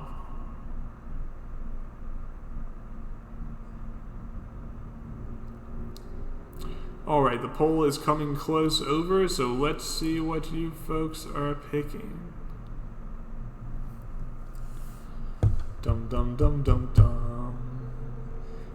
It is... We're going to try that again, but we're going to keep the suitcase shut. Alrighty, perfectly understandable. Let's go back to that point. Basically, a quick recap. Our mother is being very suspicious. She has some very heavy suitcases. Last time, we chose to open one and were devoured by a rosebush. So let's see what happens if we tell the driver no way. Forget it, you scold the cab driver. That's snooping. The front door pops open. Oh, what's taking you so long? Grandma demands. She strides to the cab, grasps the suitcase handles, and lifts both bags. I need to start working out, the cab driver mutters.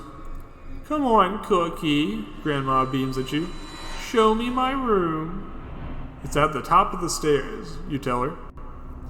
You follow her into the house. Perfect, she croons, entering the guest room. Right over the rose garden. I'll watch my babies growing out of the ground. Did you hear that right? Your babies, you repeat? Grandma spins around and stares at you. Then she smiles. I think of the rose bushes as my babies, she explains. Grandma isn't just unusual, you think. She's plain weird. You peer down. You've never paid much attention to the garden before. It takes up most of the backyard. Dozens of flowers sprout from each bush. Okay, so this year they're wacky colors, and they're much larger than usual. But basically, what's the big deal? Grandma suddenly stiffens beside you. There are two strangers at the back door, Grandma says. Get rid of them. We don't need nosy neighbors poking around. You glance out the window and smile. Those are just my friends, Sophie and Andrew. Huh, that's weird. It gives us different friends than in the other story. Odd. You assure her. Hey guys, you call. Sophie and Andrew look up. Sophie is the toughest kid you know. She's not afraid of anything. Bugs, snakes, rats, nothing scares her. You never ever dare her to do anything, because she'll do it and then she'll double dare you. Andrew's stringy brown hair sticks out in weird clumps. Whenever Andrew thinks hard about something, he rubs his head, so his hair is always a mess because he never stops thinking. Friends of yours, Grandma murmurs. I must meet them. Okay. You lean back out the window. Yo, guys, you yell. You're about to tell them to come upstairs when Grandma grasps your arm. Not now, she orders. I need to freshen up after my travels. Unpack, maybe take a nap. You rub your arm where she grabbed you. That's one tough grandma.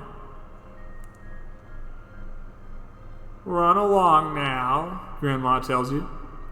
You bound out of her room, downstairs, and out the back door. You hate to admit it, but your own grandmother is giving you the creeps. You can't shake the feeling that something is very wrong. Sophie and Andrew are sprawled out on the back porch. Hey guys, you greet them. What's up? We are hungry, Sophie announces. We need brownies. Andrew nods. Or we'll collapse before the big event. What big event? You ask, leading them into the kitchen. You set a plate of Mom's fresh brownies on the table. Oh, I could go for a brownie right now. That would be so nice. Sophie and Andrew are too busy munching to answer. Finally, Sophie swallows. Milk, she croaks. Give me milk. You grab the milk carton. You hold it over Sophie's head. Tell me what the big event is, you insist, or I'll give you a milk shampoo.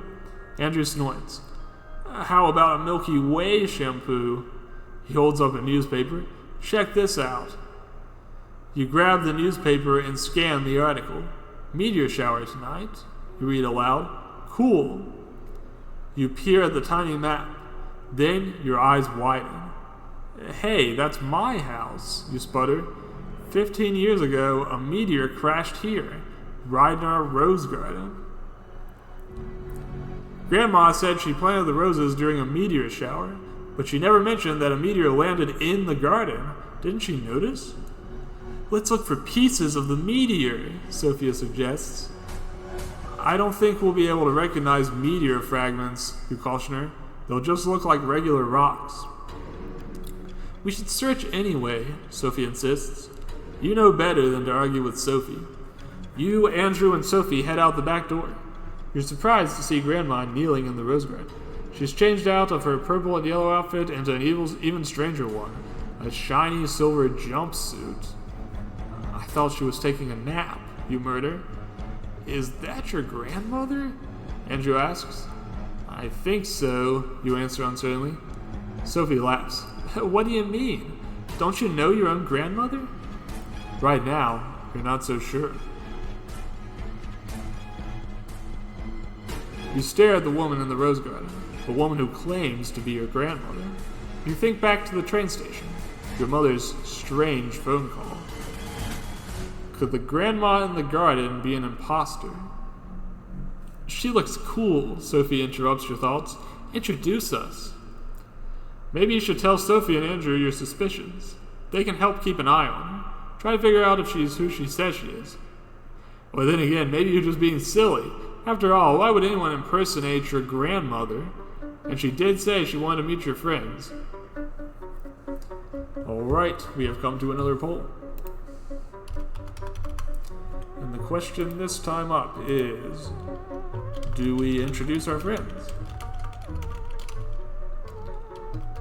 Introduce them or spy first? It's up to you. This is another good Secret Agent Grandma song we have playing right now. Feels kind of spooky and alien-y.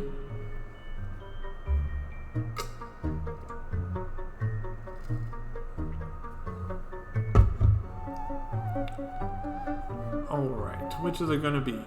Will we introduce Sophie and Andrew to our strangely silver-attired mother? Or do we want to scope out the scene first? It's another one of those choices that doesn't feel like it would have a big impact, but is probably completely different depending on what you choose. We will see. We shall see. Oh wait, while we've got a little bit more time, one thing I have not mentioned is Sunday I actually have another stream with Saul Bamba. We're going to be playing Guilty Gear XX, and we're going to do a little drawing too. It's going to be a lot of fun. Alright, so we're going to hang out and we're going to spy first.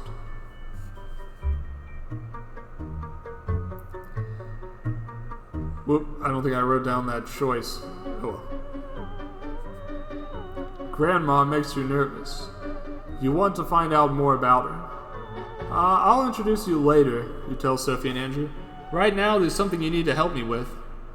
You lead them back into the house. Sitting at the kitchen table, you quickly describe all the strange things you've noticed about Grandma since she's been here. Sophie snorts. So your grandma is stronger than you? What's the big deal? And my mom is always mixing up words, Andrew adds. Half the time, she called me by my sister's name.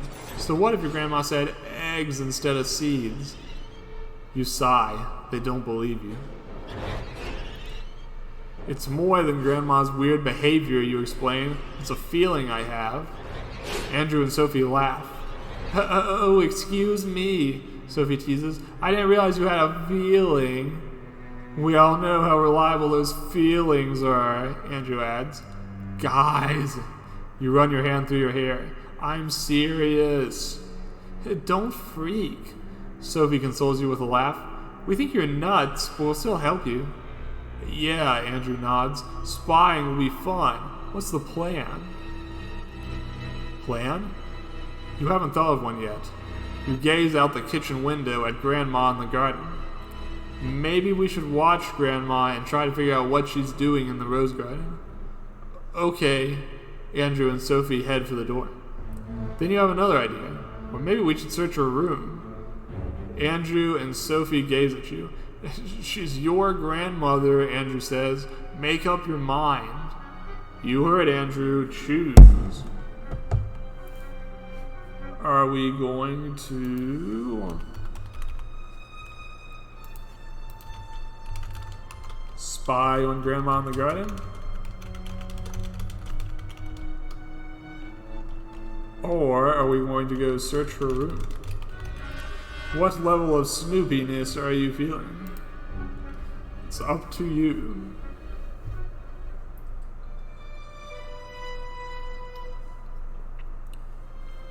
We are at about the 2-hour mark. I'm sort of thinking that after this one, we might do one more choice, and then after that, I might call it. I can kind of use the extra time tonight to do maybe a little bit of drawing and stuff. So it won't be a bad thing to end it off a little bit early.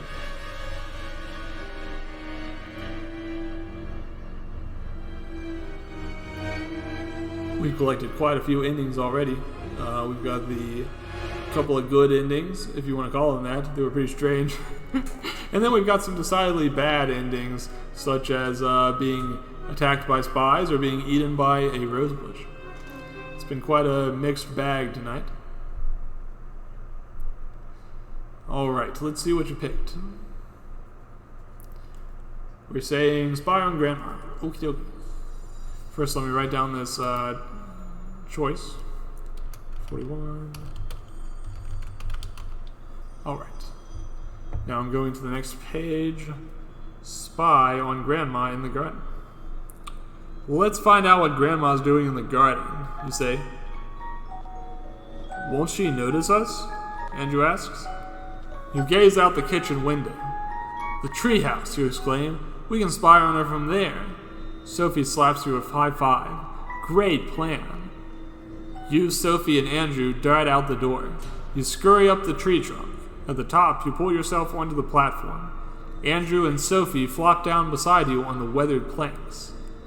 You peer down at Grandma. She moves slowly through the rows of roses, stopping at each one. Sophie fakes a yawn. Wake me when something exciting happens. Grandma kneels beside a rose bush and gently brushes soil away from the roots. Then, very carefully, she brings something up from under the ground. A huge purple egg. You gasp. Grandma did plant eggs in the rose garden. The large purple egg in her hand pulses as if it were breathing, as if it were getting ready to burst from the shell. Look at this, you whisper. Sophie and Andrew pop their heads up over the side of the treehouse. Grandma holds up another throbbing purple egg. She puts her free hand in her mouth. When she pulls it back out, her index finger has turned lime green. She's got Cheeto fingers.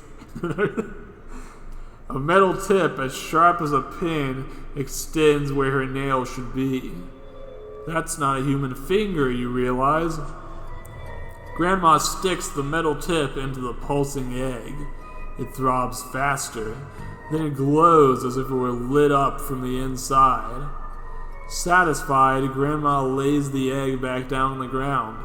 Then she moves on to the next rose bush. Soon she makes her way through the entire garden and heads back to the house. Andrew and Sophie stare at you.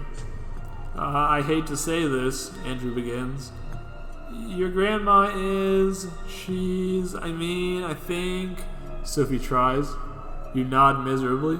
I know, you say. My grandma's an alien. You sit in silence, too stunned to think. Shouldn't we do something? Sophie asks finally. Yes, Andrew chimes in. Let's call the police. And tell them what, you demand. There's an alien in my yard digging up purple eggs and poking them with a green fingernail? You snort. Would you believe that story? I guess not, Andrew admits. I know what we have to do, Sophie says.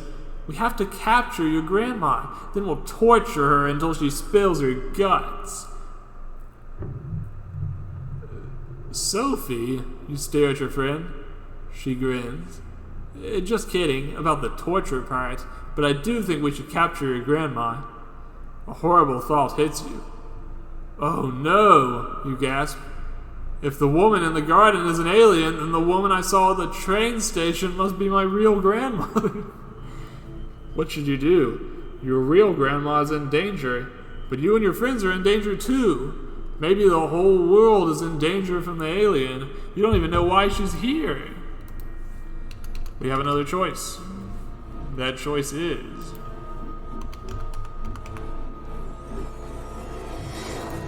Are we going to try to capture the alien grandma? Or are we going to go rescue our real grandma?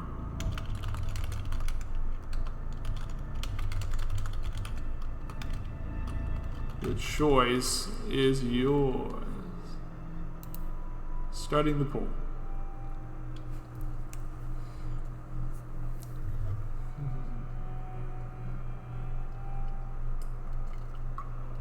It's funny, it just seems natural to go after the grandma on the train. But to be honest, the two friends on this plot line are so much more like fleshed out than the characters on the other plot line that I can't help but wonder if the right answer was this pathway all along. Who knows? It might be the wrong way to think of it as having a right answer, because we did get several good endings even through the other pathway. As a reminder, we even got one where we turned in the alien, the other guys flew off, and then we just had a normal life with huge roses. Alright, we're going to try to capture the alien. Alrighty.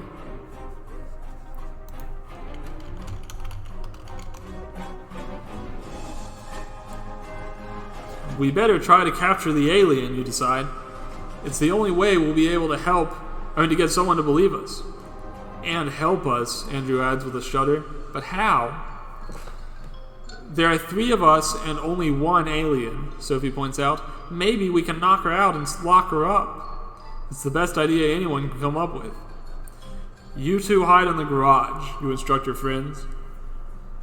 I'll find some way to lure Grandma there. Then you'll jump her. That way we have surprise on our side. Sounds good, Andrew says. Sophie nods in agreement. The 3 of you rush to the garage. You drum your fingers on the door, trying to think of a way to get Grandma to follow the plan. What would attract Grandma's attention, you wonder? Then it hits you. The roses, of course. She'll definitely come running if something threatens her precious roses. You grab the garden hose and turn it on full blast. Then you drag the spurting hose out to the rose garden. You shove it into a large bush and water sprays everywhere. Grandma, you shout, come quick, the roses are drowning. Grandma, you call again louder, the roses! Grandma dashes towards you. She spots the hose and yanks it out of the bush. It gushes water. We have to turn it off in the garage, you tell her, and I don't think I'm strong enough. Grandma eyes you suspiciously. She murmurs. But she heads for the garage. You follow right behind her, with your fingers crossed. Grandma enters the dark garage. You hold your breath. Yah! Sophie shrieks and leaps down from a stack of cartons. She lands right on top of Grandma. Andrew hurls himself into the struggling pair. Sophie squeezes out from under Grandma and Andrew. Andrew wraps Grandma in your badminton net as they roll over and over. You rush over. You and Sophie hold Grandma as Andrew wiggles out of the net. If you're watching Baki, this is a tetrahedron attack. How will she escape it? Grandma stops struggling. You never would have gotten away with this if it weren't for this dinky human disguise, she snarls. You humans are so weak. You drape your bicycle chain around her and snap the lock shut. But we got the best of you, you retort. You, Sophie, and Andrew run out of the garage. We did it, Sophie cries. We actually captured an alien. We'll be heroes, Andrew crows. But you can't join in the celebration. You just thought of something terrifying. Sophie and Andrew dance around on the lawn. Then they notice your face. What's wrong with you? Andrew demands. We had a great plan and it worked perfectly. We got the alien. Yes, we did, you say slowly, but there are still all of those. You point to the rose garden. The rose garden filled with purple, pulsing eggs. Grandma called the roses her babies, you explain. Those must be your alien children, and I think they're about to hatch. Sophie gasps. If they hatch, we'll be totally outnumbered.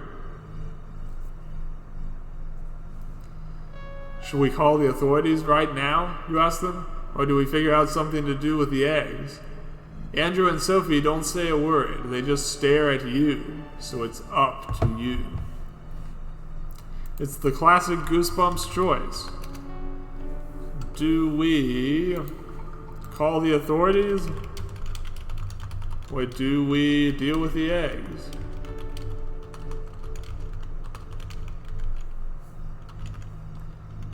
It's up to you. Putting the poll up now.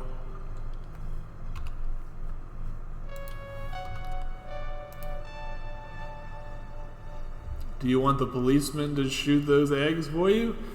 Or are you going to take matters into your own hands? You've got to break a few eggs to make an omelet.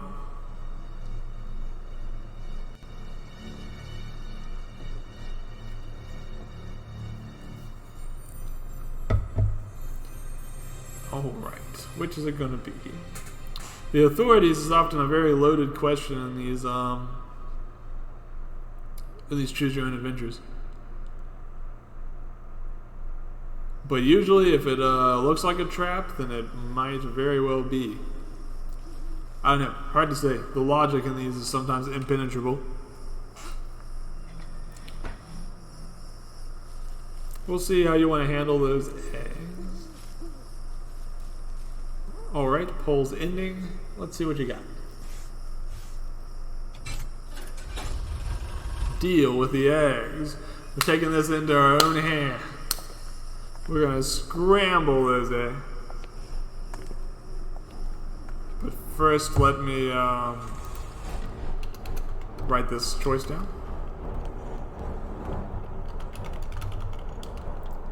Alright. We are dealing with the eggs. We better do something about the eggs, you decide. I think Grandma will stay put for a while. You, Sophie, and Andrew approach the rose garden. Dozens of large purple eggs lie scattered on the ground. They're not pulsing or glowing anymore. What do you think they are? Sophie whispers. I don't know, you admit. They could be alien food or alien flower bulbs. Or little alien monsters waiting to hatch, Andrew adds. You glare at him. Thanks for pointing that out. You gaze back at the rows of roses, wondering what to do. And you can't help but notice that it's getting dark. What if we stick them in the fridge? Andrew tugs at his messy hair. It would be too cold for them to hatch, and we could have them analyzed at a lab tomorrow. Or maybe we should squash them. You know it sounds harsh, but it might be the safest thing to do. And right away we have another poll. What's it going to be? Do you like your eggs scrambled or refrigerate for later? The question is up to you.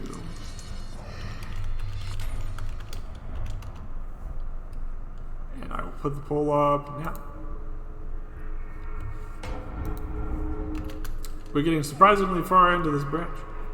A little surprised.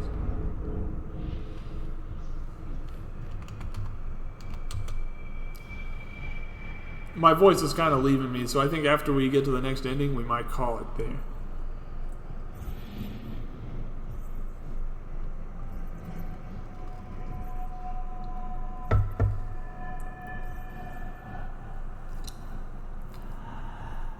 All these A-grade voices I'm making.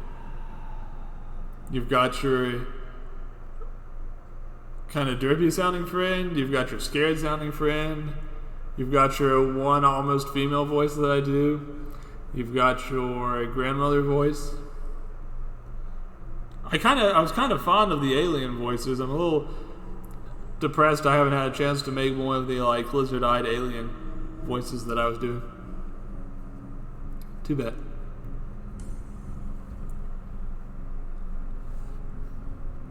Alright, so we're going to refrigerate the eggs for later. Let's try it.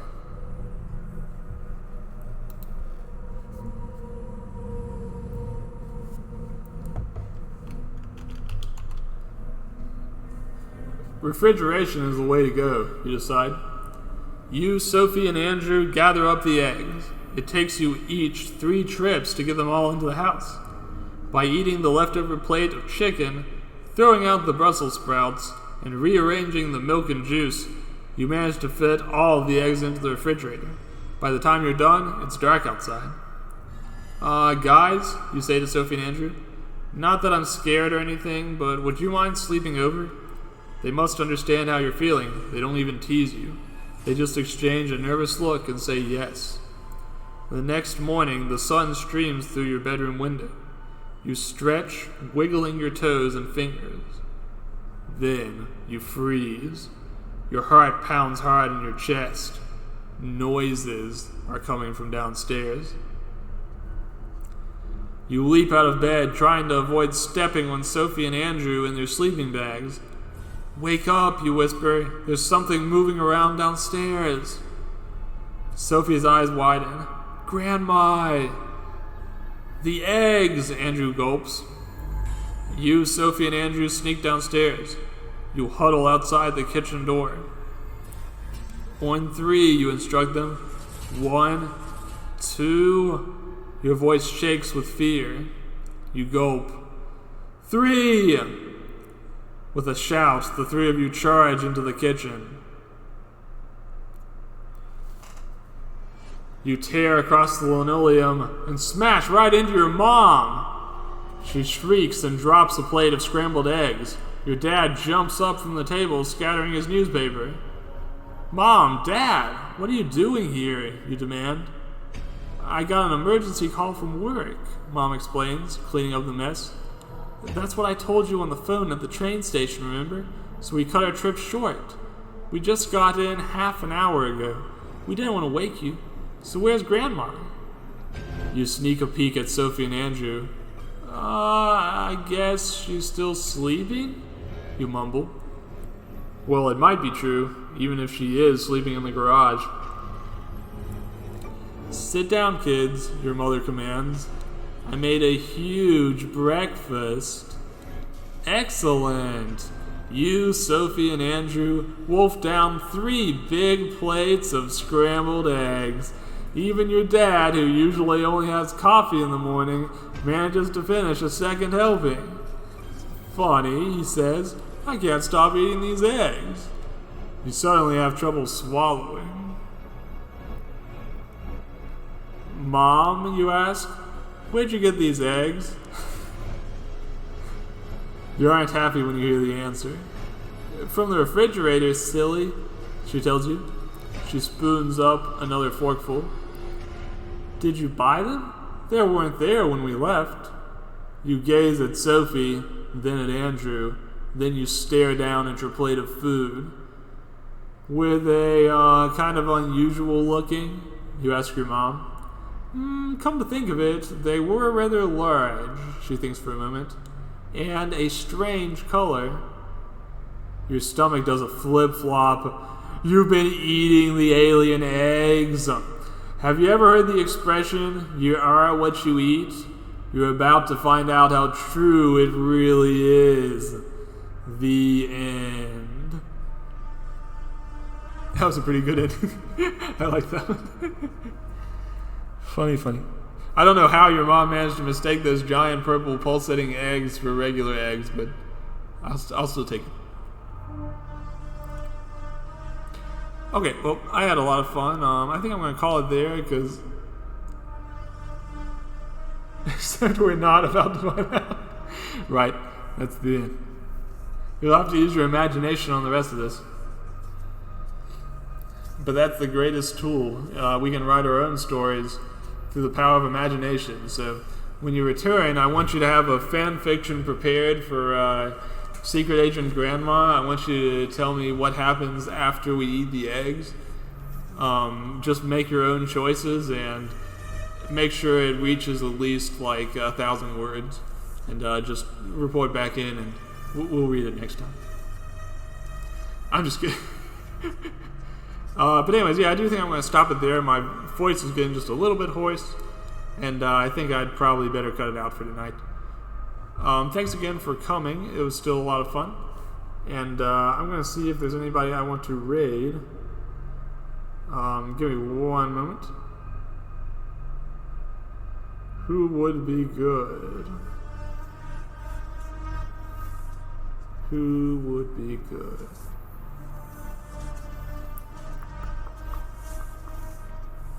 I don't think I see any special events going on, although I do see someone wearing a very cute costume, but I don't know.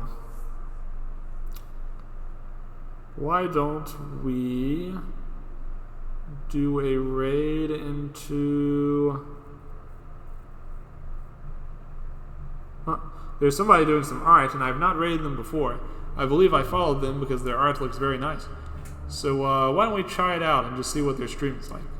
We'll go do a little bit of adventuring tonight. Give me one moment and I'll queue it up.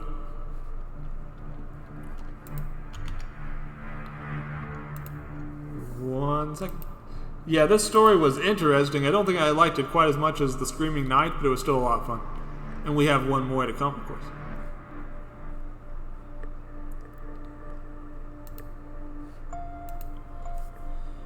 Alright, let's see. We're going to raid Hato Channel. They are doing some art right now. And this will be my first time raiding them, so please treat them warmly. I'll start the raid in just a moment. Just to remind you again, Sunday we're going to have a stream with Saul Bamba. That one's going to be later than usual at 8 p.m. Later than usual for a weekend. It's pretty normal based on my weekday times. And then Monday, the following Monday, we're going to have our final Goosebumps reading. Thanks again for being here, Heat. And if you want to check out Hatos, stick around and we will raid in the next 10 seconds or so. I'm also going to go ahead and prepare to cut off the recording.